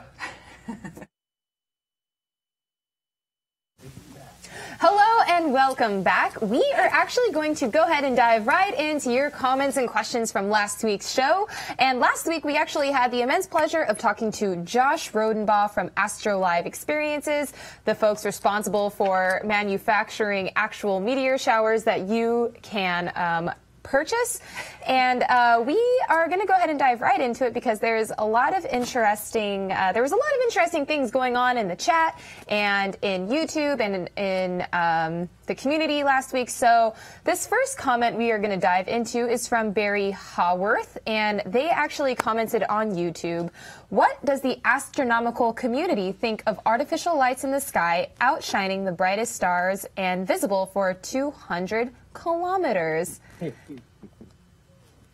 and I thought that was I hear voices, I'm sorry. And I thought that was actually a pretty interesting comment because there was actually something else in the community that kind of goes along with that, where somebody said, well, are there any astronomers or scientists or observers who have an issue with something like this simply because you could be interfering with visibility or you could be interfering with, imaging? So, yeah, what do you guys think? I think it's very frustrating. Yeah. I just remember growing up, like when I was younger, I grew up in Brooklyn, so it's just like there's a lot of light pollution in New York. And I just remember from my very first astronomy teacher in high school just talking to us about, the realities of living in a big city and not being able to, be as connected to the night sky and being able to see what's beyond our atmosphere. Well, on the one hand, I mean, yes, but Yeah. what if this has the reverse effect for just that sort of that aspect? What if this connects people more to the sky, right? Because what do we look forward to meteor showers, Exactly. right? So, I mean, as a kid in Brooklyn, what would that have done for you? And our very own Jared actually, sorry, he makes a good point. Jared says, it sounds a lot like, it sounds like a lot of the meteor showers will occur over urban centers, like where you grew up, which are not places where most research observatories are. So the potential for obstruction is a lot less. Yeah. I mean, I think that would be really interesting. I think a lot of people's mindsets would really change, I think, to be able to see that over, very urban areas. Yeah. Yeah. So That's could cool. potentially have a really positive effect. Like, we can space isn't just this outside thing that only the elite astronomer, egghead, whatever has to be in the middle word of you've nowhere. termed that distances yourself from that community. Mm-hmm. What if this makes you more connected? Like, that's a thing that we put up there, and I can see it right now. I'm a kid, I'm looking up, and, I know that the mayor of New York ordered that. Mm-hmm. Wow. Mm-hmm. How cool would that be? Yeah. That could... I think it would even have like an even more powerful impact if they didn't know where it was coming from, or just like, what the heck? Why is there a crazy meteor shower? And if nothing else, that would spark the interest in looking up not just what meteor showers are in general, but where that one came from, and so on and so forth. So I think I think it's really amazing, and I think that Jared's right that especially if it's done in a lot of urban areas where there's already a lot of light pollution, that astronomers aren't necessarily going to care. But otherwise, I have a feeling that if they were doing this like in places where they normally would do observations from, that they would be pretty frustrated with right. Yeah. The Keck Observatory is not likely to be ordering this anytime soon. This is true. Well, shucks. Well, maybe they will for the next annual celebration or I've something got the like 30 that. meter open. Woo! Pretending there's sound effects. I don't know if there are. Yes. Hey, All right. So in space, everyone can hear you meteorite. on that note, moving on to another comment from YouTube. This one is from Brandon Byers. And this actually touches on something that I think is going to turn into a full-fledged discussion here on Tomorrow. But his comment is, I think rumors should be a regular part of the show. And to emphasize the fact that it's just a rumor, let the hosts bet against each other about the rumor. But let the bet be something funny to see, like Ice Bucket Challenge. Oh. And what Brandon is referring to is what Mike was talking about earlier in the show, and that is the launch failure. And as of now, you've probably heard at least half a dozen rumors about what went wrong, what's happening, what's going to happen. But here on Tomorrow, we do pride ourselves in being, relatively legit, and we try not to address or at least contribute to rumors too much. In fact, we're more about trying to dig up the truth and go from there. Mike, what do you think about this? Well, in the spirit of something fun, I think that I get.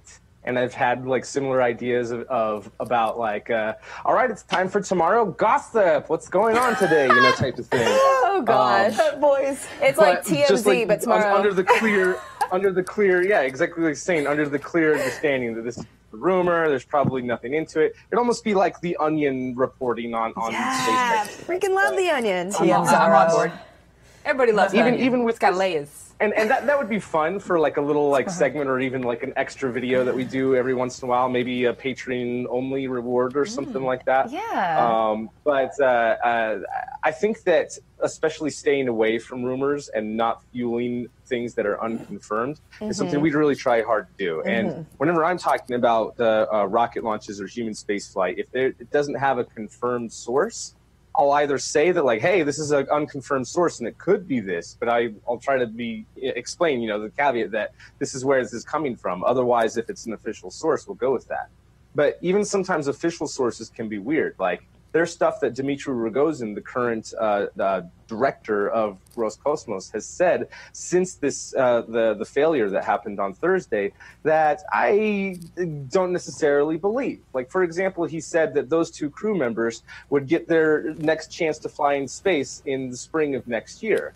And it's just like, wait a minute, there's a lot more than just your word that goes into making that decision. So, like, that sounds great, and I would love to believe that that's true, but there's more of a process than that. So like I'm mentioning it now, but earlier, I figured it's not even worth mentioning because I don't know if that can actually be done or not. So I think that's interesting. I don't want to go too long here, but in the spirit of fun, it would be fun to do that occasionally, especially for rumors that maybe we make up ourselves or something like that. But it being a fun thing and not to fuel fires or anything else crazy.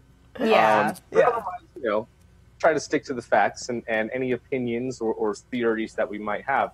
I feel like we're all really good about communicating that first. Like, here's just what I think. This is just my idea of what it could be, but we don't know. I think we're all really good about it. I think maybe addressing the rumors and then finding ways to debunk it is interesting because like it's going to be spoken about regardless out in the community. Yeah. So if there are rumors, but I think coming from our perspective, what we usually try to do is I think if anything try to debunk it. Yeah. Definitely not give into it though. No gossip time. Yeah. No gossip girl. And so that leads us actually into our next comment pretty well from Paul Warlow, and this is actually from the Tomorrow community, which you can actually access. There's a lot of great conversations going on right there. And we often pull content for this segment there. And so the last comment, really, I put that there because of this one. And it states, the Soyuz failure today is one of many in the last 10 years. It also brings the commercial crew program into question. This should have been a higher priority over the last few years, which would have meant that other options would have been operational by now. What do you think? And yeah, this is very much... it is something, again, that was mentioned a little bit earlier in the show that it's kind of been in the backs of all of our minds for a while, but now it's real. Now it's a tangible kind of situation where it's like, oh, what do we do now? Because our only ride up to the ISS is kind of shaky. No pun intended. Too soon. Sorry. Well, I feel like the fact that there's development of other launch vehicles to bring us up to the ISS, I mean, like, like Dragon and then what Blue Origin's doing, you know, I think that that's a great thing. And this is why we, just in case something like this were to happen, this is why we made, well, I'm saying we, but like this is why other commercial companies are working towards doing other ways to actually try and get people up to the ISS. And, you know, this is also why there's backup plans. This is why there's abort systems that are intact, so that when situations like this happen, there's something to try and make sure that everybody's okay, in a way. So, but then again, like with space travel, these things are unfortunately going to happen. It's about taking risks, but that's good that I feel like there are a lot of backup plans in place, which I think is a good thing. And something that has been a weird situation. It's not like NASA has been unaware of this. I mean, NASA program managers have been planning for this for a long time, ever since the first notions of retiring the space shuttle came up. And with the commercial crew program, NASA program managers, especially specifically within the commercial cargo and crew programs, said and cried in front of Congress that it was so underfunded, that it needed to be at specific levels in order to have things ready in time in case of emergencies like this or situations like this. And it honestly wasn't until the past couple of years that Congress was actually able to fund the commercial crew program to the levels that it actually needed to be at. And so this is something that program managers have been planning for and been expecting for a long time, but it's the people that control all the funds for it that have been the people that have been needed to be convinced. And so that's where we find ourselves in this situation. Yeah, I was on the heels or along those lines. NASA's been trying to get it done, but NASA is a government institution, so they need our interest. They need us to make our vote, very literally, heard. So SLS, none of us had mentioned that as an option for future crewed missions. It's a thing that's been in the works for a very long time. Yeah. And it's been so hampered by lack of funding because of lack of American interest in our own space program and furthering our foray into deeper space exploration. And so we need to cast that vote. Well, that's what's so weird, because I feel like a few years back when I went, there was the NASA Transition Authorization Act of 2017, when I went down, that's such a long name. Yeah, right. So I went down to Congress to speak with different congressmen and women about this. And actually, I met with, oh my gosh, we had over like 180 meetings within like 2 days. But my group, we had maybe like 15 meetings.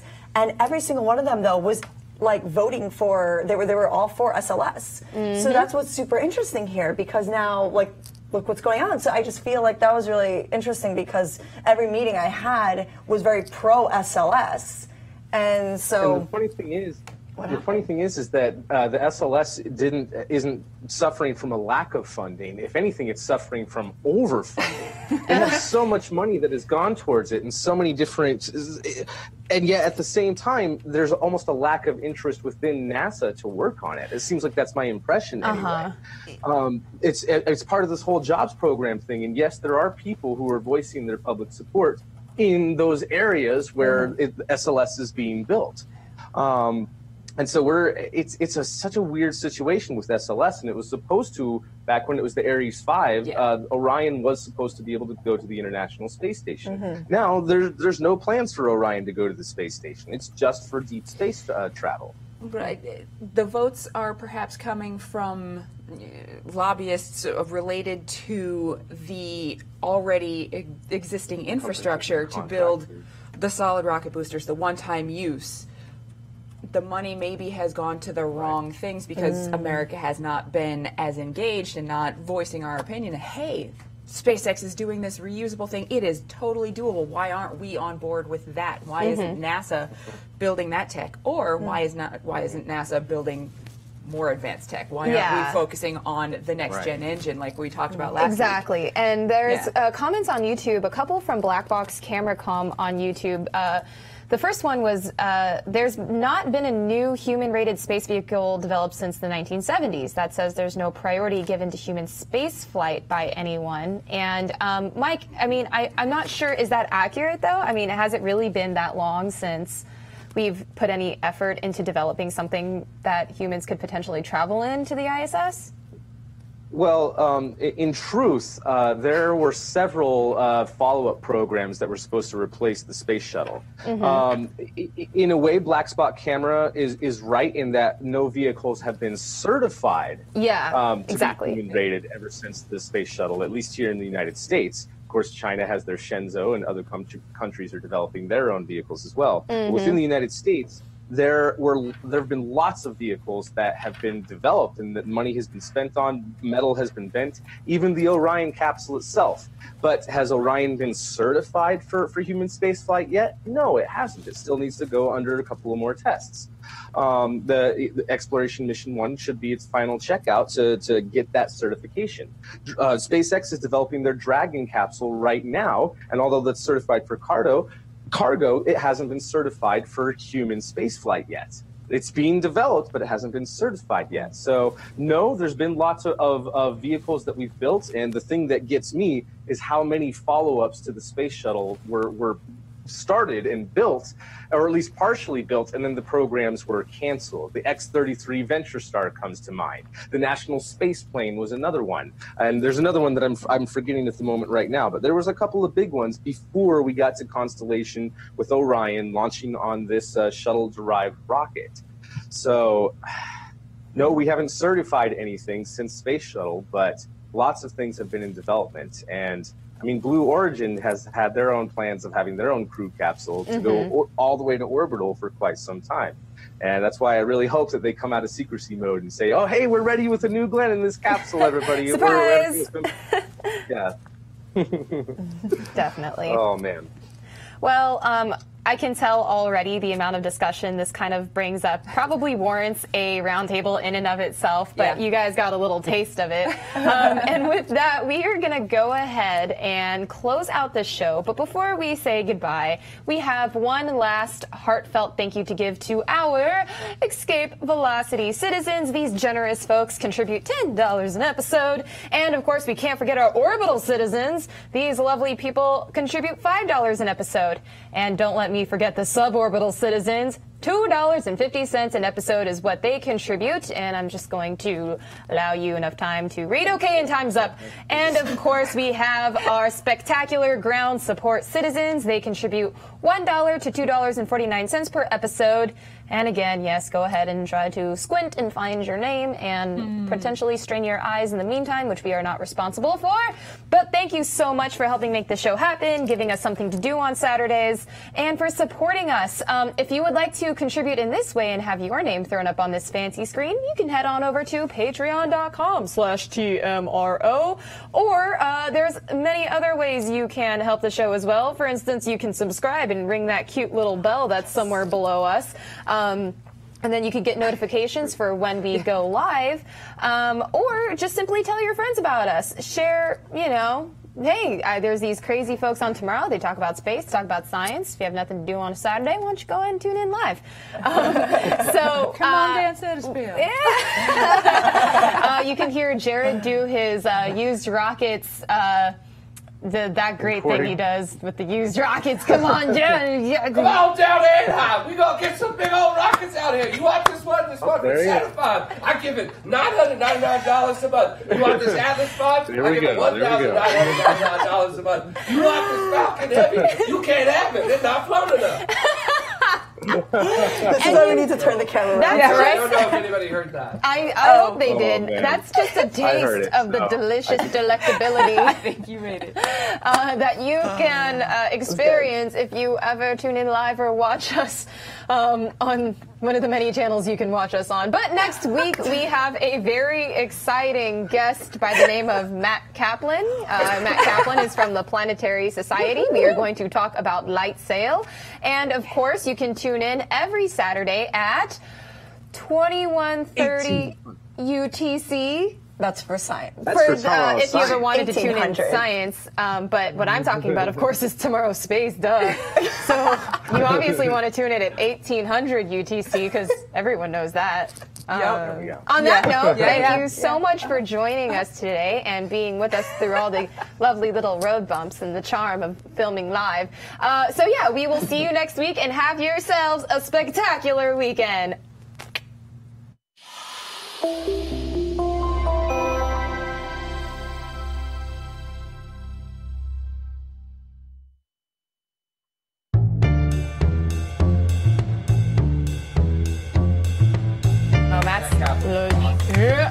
What if we just none of us clap and we just Are we doing that? No, I don't know, are we? I feel like I need to go upside down.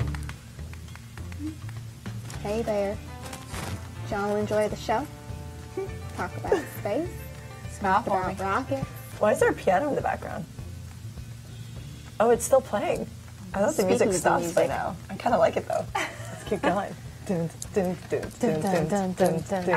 So, Sophia's still here. If you want to come back on for After Dark, you want to? Yeah, absolutely. Come on in. Water's just fine. Take my chair. Water's fine. No, Jared's got another Jared. one. We only bite if you want us to. Yay! Here. Wow. Grab your mic pack. No.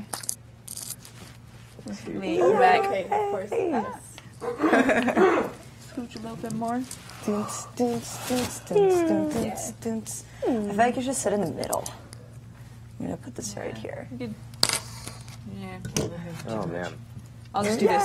What's Ben, Jared, help me out. What's the other vehicle I'm missing other than National Space Plane and Venture Star? Wasn't there another one that was developed? I feel like that's a Jared question. Sierra Nevada. What's up? No, not Sierra Nevada, not the HL-10, or it was something else that was not an space shuttle size. HL-10. Yeah, HL-10 and HL-20.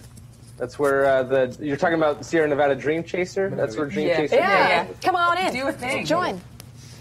Are we on? Yeah. Yeah. We're Okay. live. So then I'll I'll just. Yeah. Oh yeah. Mine hasn't gotten. It's After Dark. There's no formality. There's no laws here. Really? One midway There's through. no power. Mine isn't rotating. No, you're fine. Yeah. Well, we still have a couple I'll sit rules. in the Number back. one, no The back. chat's totally Also in the frozen back. as usual. Great. I Must be think nice. the last So what- question somebody I wanted to got was ask me somewhere what in the was middle of.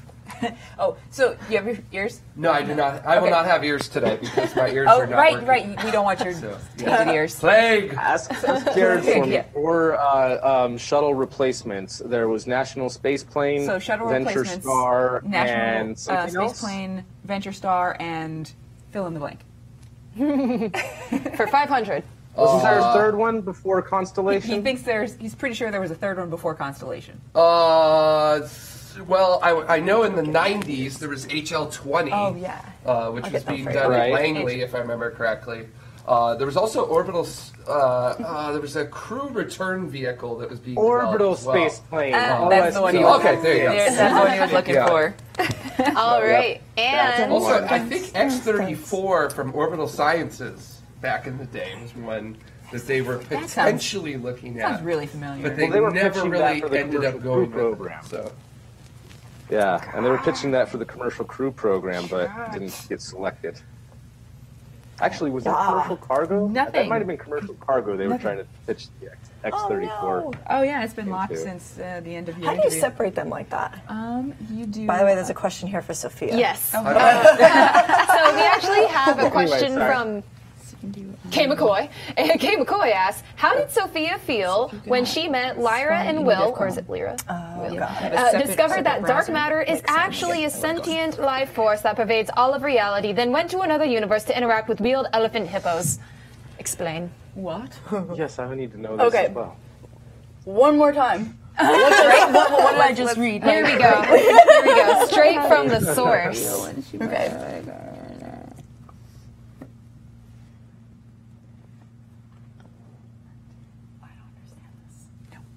I don't either. I didn't interact. I was hoping someone understood it too. No, I don't get get it, but I know. Am I I supposed to get the reference? No, What I thought it was an obscure reference to something that you were maybe a fan of that they knew that you were a fan of, because our audience can be very So that's a reference. I don't get it. knowledgeable about our guests. So, But I will say, I did not interact with elephant hippos. I interacted with teeny particles, which are hamsters, and you should know that.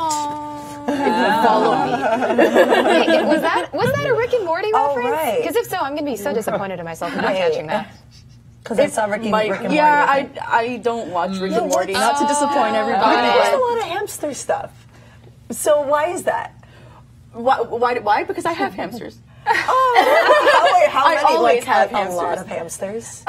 It started when I adopted one in college. You adopted a hamster? Well, I rescued it, I would say, because okay. my roommate brought a hamster to our house, and she was saying that her friend didn't like it, so she took it for to sort of take it off her hands for a bit. I'm like, well, just give it to me then. And then I took it, and he was we called him Fermi. So one of my friends on social media, as in Fermi. So cute. Yeah. That came from one of my friends on social media. And then my next hamster, there was something called teeny symmetry that was born because I created this naming scheme where where you name your hamsters after particles, but instead of you just throw an I at the end. So right now, I have two hamsters. They're like the Axion and the sterile neutrino, so they're Axini and Sterlini. Oh, I love that. Are you going to have Bosani? It depends. These are cute. It depends. I just name them. When I get them, I kind of look at them like, do you interact a lot? Like my previous hamster you was based not. off their personalities. Yes. Oh, yes. Wait, that's really cute. Nice. Yeah. So do people get you hamsters for your birthday and stuff? Is that a common gift? Can I get you a hamster for your birthday? When's your birthday? March 7th. Okay, I'm gonna get you a hamster. I'm gonna make sure it's really threshold. reactive. I'll get two How many hamsters that collide. Oh no! No, actually, but they play a lot. Okay, That can get sounds really bad. bloody. I mean, if someone were to get me a hamster, I would not say no. But I do. I think my hamsters right now are good. An anti-hamster. No. I don't know. I'll get you a gerbil. That's like an anti-hamster. Gerbils are their own anti-particle. They eat each other. Welcome back. Like when I walk back in. Hamsters. Hamster talk. Us girls Man. can't stop talking about People are hamsters. saying Hamaro time. Hamsters Hashtag are dark fun. matter matters. Hamster It on does ride. matter. What about guinea pigs? Dude, they're so cute. I always wanted one, and I put a Amazing. leash on it and just walk around really fast with it and can't keep up with it. It's like, no, hold on. Poor No, they're like, thing. okay, I'll put it on a little. No, I want to get little roller skates for it so it can just keep up really fast. Wow. Guinea pig on wheels. That is going to be its own YouTube channel. Yeah, and then we'll measure. This is my, I'd subscribe. We'll measure its velocity around the this is my galaxy. and see if dark matter is 2.5 needed. all-wheel drive guinea pig. This is how you become an Instagram star. Right here. Dark matter and hamsters. Oh, what about we use hamsters to try and explain theories of dark matter? But not like the one around a galaxy. You would and, need a lot of hamsters. When I That's start, fun. or let's say I do become a professor, I will use hamsters to explain almost everything. Really? Yes. Hell yeah. Wait, this is awesome. Do you Yes. have stuff planned out already? Well, for one, there's this one thing. Okay, so if you have you ever love encountered this. the spherical cow No. in Yes. physics? Yes. Consider a spherical cow, right? So my hamster, one of them at least, she just kind of rolls up into this really chubby little ball when she eats, and I'm like, I took a picture. I'm like, consider a spherical hamster. Done. So there we go. That would be one of my slides, hands down. I will go back to school just to take that class. Yes. That's awesome. I will survey it. Wow. Do you want to become a professor? Yes. So I either would want to stay in academia because I love research. Yeah. Or I would love to work at NASA. Hey, NASA. Hey, NASA. Come on. Got yourself a star candidate. That's so cool. Do you think that you'll ever have the opportunity to go to space with your research? I don't. As much as I would love to see space, I don't think I would want to go any further than just above the atmosphere, just to kind of take a look at take a look at the solar system, like see Earth as a planet rather than, our home. Yeah. See the sun as a star rather than the sun. Yeah. And then that's it. But I wouldn't want to actually go to space. Okay. So you're going to be a Virgin Galactic passenger. Yes. All right. If Virgin Galactic would like to invite me, please do. Great. Great. There's so many funny comments in here. I know. About the I hamster can't. Like, thing. I love you guys. Are you highlighting them? Sir Game-a-Lot. Chat. Any man. any hamster is spherical in the void of space. Smoky Durg. Consider a 20-sided horse. Smashore. Consider cubic pigs.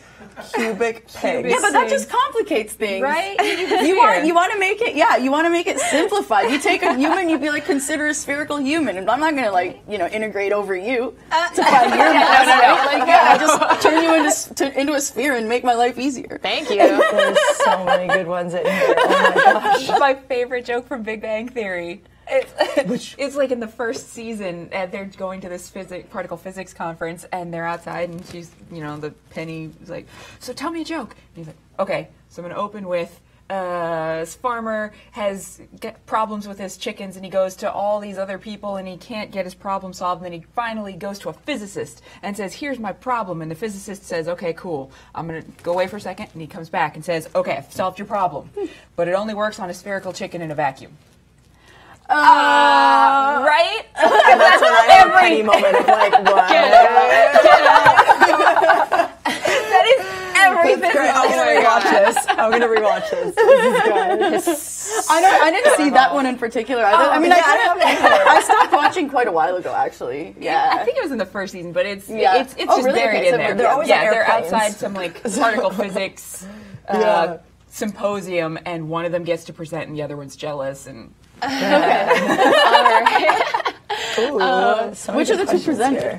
Yeah. I think Leonard? I think he gets to present, and Sheldon's jealous. Okay, that makes sense. Yeah, because he would be like, right, and then shows up in like plaid. why not me? Right? Like, yeah. All right, and this is kind of cool because there's two comments, and I feel like they transition into each other very well. So, again, with the hamster particle. Oh, wrong one. Hamster. Sorry, Kevin M. Kevin M. from YouTube says, and we got to stop talking about this. It's making me sad. What would you get if you put two hamsters in the LHC and you smashed them together? You wouldn't do that. You wouldn't do that. You wouldn't do that. Smaller elementary hamsters. Right. You get little tiny hamsters that would decay into tinier hamsters. Okay, good. I like that. Okay, that's a happy ending. Duh. That's a happy ending. Stupid duh. All right, and this leads into a comment. Hamster bits. Yeah, that's what Hamster bits. No. I'm picturing more like gremlins. When you put water on them, and they start popping everywhere. Oh, like the nano glitter. The self-replicating. That was like Tomorrow Orbit 11. Yeah, right? Oh man, wait, I want this good question. And then Citizen 14558, catchy name by the way, says, serious question time. What does Sophia think about the Higgs boson particle research at CERN?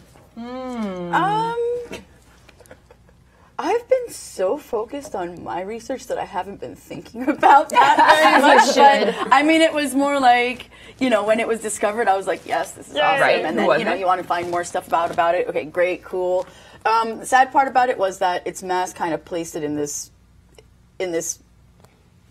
region where, like, really no physics came out of it, so it was like, okay, we discovered this, and now the standard model still holds. Right. Because now we have to up Yeah. the power of the accelerator to learn more. All right, we found it. Now it's time for the upgrade. Again, keep upgrading that. Oh, yes. We need to Heck reach higher and higher yes. energies, make sure that your right? phone is plugged in and that there's a Wi-Fi connection. Right. And then it can update. Because CERN, I was promised some mini black holes. I want my mini black holes. Do we? Are they going to destroy the Earth? Absolutely, with mini black holes. Oh, God. I won't complain at this point. Right. So. Well, at least get us a colony on Mars or something before we destroy the Earth. We're all going to Now Mars right figure it now. out. I love that. But yeah, we're all going to Mars, like, at the same time. I think it'll be good. Hamster accelerator. Field trip. Yes, field trip right now. where we're going. You we guys don't don't have need your roads. spacesuits in your backpack? The pigs. I do. I can get a couple. What is happening Oh here? man, we gotta step it up. What? I really don't know what's happening here. I was just saying, we gotta step it up if you got Look your in the host spacesuit in your channel. backpack. That's all I have to say. Oh, sorry, I wasn't there. My Wait, chat I'm froze again. What's happening? To be honest, Mike, Yeah, nano I'm just gonna pants. Oh, prove it no real pants, quick nano pants. so that you guys freak out. I'm wearing shorts. Oh my see? god, disgusting! Cut half off. a pants. Dare you? Oh, he's wearing short pants to match his baby face. Space pants. Space pants! I wish I wore my leggings today. You know, right when you were saying that, I was saying it back here, and then I freaked out, and then I saw myself behind you and was like, why did I do that? Okay, we need to make a pact. And then I was Next like, time. it's cold out, I need to wear jeans. Oh my Next God. time we're Wait, what's scheduled Space together. Mike? I mean, like, come on, you're Mike. You're in such a privileged position, You can being a change outfits. hologram. Yeah. Your business on the top, The only one who but can do the show with no you pants. can be wearing a mermaid tail for all we know. Challenge accepted. Yes. I'm so Mermaid sorry. tail. I'm Yeah. so sorry, Mike. Then you'll No, match you're our not sorry, fish not up sorry. tomorrow. We have fish up tomorrow, everyone. Did you know? What? One of their names is Schnitzel. Oh, We need yeah. to show them the fish of tomorrow. Look at them. They're fish. rainbowy. They're rainbowy. No, they saw the ghost Oh, the shrimp. aquarium has Nice. stuff The in it now? shrimp. This fish did not exist. How amazing is this? The limit does not exist. Are they dark fish? No, Look at they're them. blue and purpley pink fish. Wait, One fish, Get two it? fish, blue fish, red fish. so that little one? Because Right copyrights. there. Oh, Schnitzel. oh. Let's see if they follow if I do just that. I don't Let's do the show over here instead. That's what we did last week. The little pink one. Yeah. After Dark was just all ghost shrimp. Or no, it's reddish. Yeah, those two are purple. Supposed to be purple. Oh, it's supposed to be purple? Yeah. Oh, okay. Well, the tiny one is Schnitzel. Hi, Schnitzel. Okay, but anyway, sorry. Like the little girl from Finding Nemo. Hi. That's such a great angle of the. This is amazing. Wait, I would auto-record this on my iPad. We need to have some aquarium playing. Okay, behind the scenes. Wait, that's so cool. Epic aquarium music. We need it's a piece called Can it- Aquarium. Way too dramatic for what we're Can it be Wait. X-Files Oh, music? can we? What? Where? X-Files music.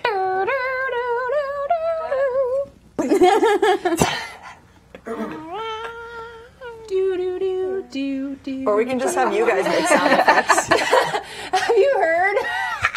Have you heard? I love it. She's cracking herself up already. Oh, dude, welcome. Somebody's got it. Oh, way too dramatic. No, It's kind of fishish. fishish. It is. It's like the bubbles moving and the doo-doo-doo-doo-doo-doo. If we could just slow down the bubbles, Yeah. right? Then it would just be like Ooh, we could play this in Psychedelic. slow-mo. What if we do it backwards and we see them swimming backwards? yeah, you can. And the bubbles will be moving. Well, yeah, that would be interesting. What if the bubbles serve as the dark energy? And then the dark matter is And then the aquarium starts expanding. Oh jeez. Then it's like, Then we have a problem. no more studio. It's aquarium. Bring on the Would you algorithm. like to hear my theory on It's also, what dark matter is? Yes, Space Mike. My theory is that a civilization or a group of civilizations have gotten to the point where they are able to construct Dyson spheres or even mega Dyson spheres around black Like the holes vacuum or cleaner? whatever. And they also have cloaking technology, and that's why we can't see it. That's what dark matter is. Cloaked mega Dyson. That's Well, it what looks dark like you matter can is. stop. It's You can retire alien early because he figured it out. Figured it out. Secret's I'm not out of the saying bag. it's alien, but And it's you guys probably Dyson alien. You thought you had it tires. figured out with the hamsters. You know, like Invalid. Mike's invalid. Hamster people. The hamsters created the Dyson spheres. It's so creepy. Oh, man. I Yes, like that. nailed it. yes, yes, like yes, that. yes. Wait. See, Done. and everybody thinks that hamsters are just sitting there doing nothing. They're freaking plotting. I think It's like the plotting, mice though. in Hitchhikers. They are they're plotting. they're the ones who created the world computer. Yeah. Yeah. What is your thought, actually, on a Dyson sphere and Fermi's paradox? Eventually, just kind of throwing A that out Dyson there. sphere? I don't. Gravitational waves, because your skirt. Gravitational waves. How cool is that, guys? Wow. Had to to show that off. It's awesome. That's a shout out to Shinova Fashion, which is Holly Renee. It's awesome. I'll tell you this. Well, obviously gravitational waves rock, but the ones that I'm waiting for are they're the ones that are from, assuming it happened, inflation. Okay. Mm-hmm. So if we get those, then we know that inflation happened, and that would be freaking awesome. Heck yeah. So, and another thing that I just find fascinating in general is string theory. So then there's extra dimensions and all that. Oh, string theory. Yeah. So it kind of wraps all that stuff into it. Would we ever get gravitational waves from expansion at the moment when it's expanding faster than the speed of light? Wouldn't that prevent us from ever getting any gravitational waves that wouldn't have already passed through our region of space? So, okay, so when inflation happens, it happens really fast, right? And then it stops. So there's going to be some sort of a wave that happens at that point. Right. Yeah. And then it would get sent out. The problem is, though, it's from so far away that to detect them, you would need something like really insanely precise. Even detecting these was difficult. Oh yeah, right? Like obscenely. Yeah. Just like I remember we talked about it, like when it happened, and really just kind of talking about the absurdity of how ridiculous it's over 3 miles the width of a proton. Oh my gosh. Like yeah. It's like I'm almost angry. How did we do that? It's so cool. We're so smart. Damn it. How come, Kip Thorne. How come we can isolate these particles and we can't make my plane fly smooth? What the heck? You know, First class person. I love that. I kind of want to go on a plane now and hear someone say that. Can we go on a plane together? Over like a glass of champagne. Unfortunately, most of the time I'm just looking out the window going, ooh. Yeah, right? Ooh. Look at the wing move. Air brakes! I actually transitioned from that. There used to too. be, a time where I would just always need the window seat, and then I just kind of I flew so much that I was like, okay, this is great, but I think I'm just gonna sit on the aisle seat so that I can get up whenever I want. Right? And not, It's like after a while, it's like we get it. You're beautiful. Clouds, Earth, cool. All right. Yes, but you can lean against the window. Right? It is way easier to sleep. Or you can lean into the aisle and get whacked in the back of the head. Last year, always hits my foot. It always hits my head. Last year I flew on a Dreamliner, which has the huge windows. Holy moly, that was awesome. Oh, wait, where did that fly? They are gigantic compared to other airplane windows. Dreamliner. Where did those fly we went from? Going from this to that. Yeah. Because I will literally get on a flight just for fun tomorrow and do that. I'm just kidding. I won't do that. Call your bluff. I have nothing else to do. Guys. No, but taking the aisle seat, you have the option to look over when you want. I mean, I've still taken my phone out and been like, sorry. Close the window. And then, my bad. But the people shut the things. You get the weary travelers who are just like, nope. I don't care what awesomeness is happening out there. And then, why did you even sit there? You just stole the window seat from someone who would have cared about it. Yes. That's sort of like backwards. I was going to say, me and Ben kind of agree on the window shutting thing, right? What? Because if I'm at the window seat, I ask the people next to me, is it okay if I keep the window open for the flight? Right. Are you guys okay with that? Yeah. Because I know if they want to sleep, I'm okay. I will shut the window. Right, because you only need it open sometimes. I could lean forward and look out someone else's window. It's a context thing, right? So if you're in your cabin and most of the windows around you are closed, you should probably close yours. Don't be that guy. True. Yeah. Don't be the person with the one window that's open. Except like the super bright phone in a theater. Open and everyone's already awake, like at the little public jump thing. Leave the window open. But you'll find 9 times out of 10, especially on the long flights, you get up to altitude, you stay at altitude for about 20 minutes, and then those window shades just go whack, and they all come down. Yeah. And yours should go down too. Yeah. I mean, that's like an unwritten rule on airplanes. But like the other unwritten rule that I follow quite often on planes is that it is okay to fart on a plane, but only when you're walking through first class. All right. They let you walk in first class. Sorry. They never let you walk through first class. Right? So opposite direction of the restrooms. They there are those bouncers. opaque Well, I mean, as you walk into the plane, you greet first class. With a nice swap. So important. So Maybe this is just That's what it is. Oh my I'm god. just saying, I'm the reason why there's that divider there. Because I will like classism. reach up behind people and grab the small bottle of alcohol while they're asleep. Oh my gosh. So There's certain airlines, like I think Cathay Pacific, they'll actually load on non-first class people through a different door. So you never even go through first All right, class. 'Cause peons. I've done that before. Yeah. Man, Captain And there was like a wall. Tell it was me like if a I'm hard crazy or wall. not.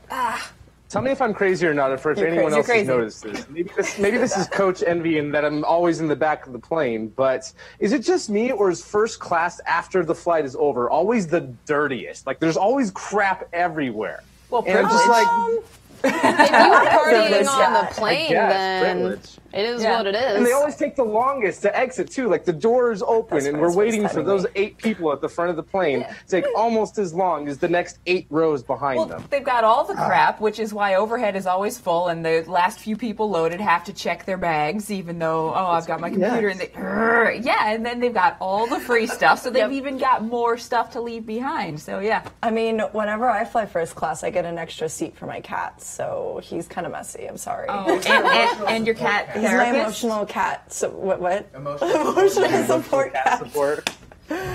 But maybe I should just bring the fish instead. I mean, look at those fish. Well, you guys don't see it, but Yes. emotional support fish. There we go. Yeah. Imagine My what would guppy. happen to them on a plane. Just keep it in a Starbucks They cup. would just be so happy. They would just hang out. They'd be like, this is our natural habitat. Exactly. Up high at altitude. We evolved for this. They're like, this is so amazing. Actually, what would be amazing is like Skydiving fish?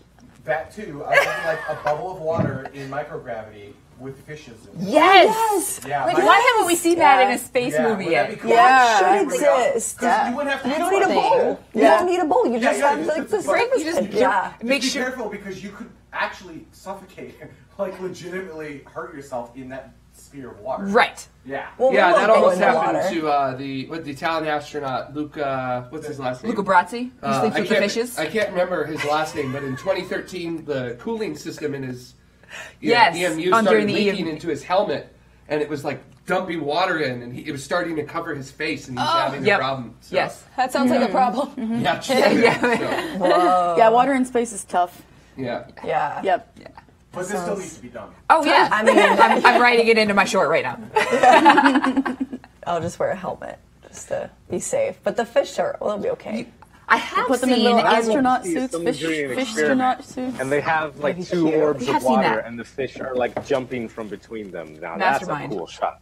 Yes. Oh, that's done in Mastermind. Well, no. What? The fish in like helmet full of water with a fish in it. That was in Mastermind. Minion, his little fishy thing friend. It's an underrated movie. I highly recommend. Or I mean, look at SpongeBob. I mean, whenever they visit Sandy, they got the orb of water. They got the water. They got reverse. They have like a fish tank. Never mind. on I'm their just trying to head. be relevant, you guys. I know what you're saying. I come at it with my SpongeBob reference. It's like instead of I know a helmet Mastermind, with which is like a oxygen. Will Ferrell movie from 2007. I love Will Ferrell though. SpongeBob. SpongeBob's amazing. I saw every episode. So any reference, I will know. It looked like you just looked up. Any reference, That's I will good. not know. So- I've never seen it. Me too. Oh, you're wearing like a Hawaiian shirt, right? That's like SpongeBobby. Well, he wears a suit and tie, but you know, dare I say Patrick this, maybe Hawaiian. or Hawaiian. Whoa. Nah, it's Whoa. SpongeBob. Definitely Watch very yourself. daddish. It's definitely It's the daddish. daddest shirt you own. It is one of my more daddish shirts, and like the slight balding spot kind of goes with it. I feel like that together. This is a moment. You You're need having a those good moment sunglasses right that now. have the thing around them, like the rope. Oh my yeah. Please get that. And a Yeah. visor. Yes. The The sunblock the on the nose. Oh, the zinc oxide. zinc, yeah. How do you not go to Disneyland like that every single time you go to Oh, he Disneyland? does. Challenge accepted. He does. Oh, I feel like that needs to be a thing. Yeah. Yes. Say, And then the cosplay stuff. The giant With sun glitter. hat. That Floppy that hat with the not zinc his- oxide? That is All not right. his most daddest shirt, though. Oh, what's the most? Your 33 one. With the 33? tikis? No, that's my most obnoxious shirt, but I'm not Yeah, sure it's my... the daddest. I think it's Alright. the dash. I think Put it on is. this one. I'm gonna get a pineapple for the fishes. Do fishes like pineapple? Yes. Do fishes? Schnitzel likes anything I give Schnitzel. Do fishes like being referred to as fishes, first of all? Or if is wishes it were fish? fishes, they'd get a say. Fish.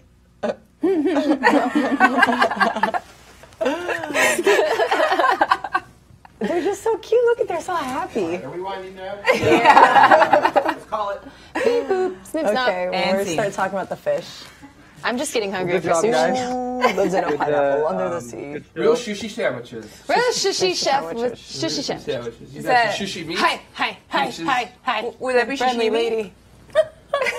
Yeah, which one of the fishes You got named? 2 sushi meats. Right? Peaches and guacamole. Fish. One of those is lunch, It's one of not them's dinner, one of hard. them's breakfast. No. Oh, If you're just eating peaches all the time, you just have dessert, dingus. Taco. I love Oh, there's the guacamole. fish again. Holy guacamole. Yeah, we need it tomorrow. It's really hot.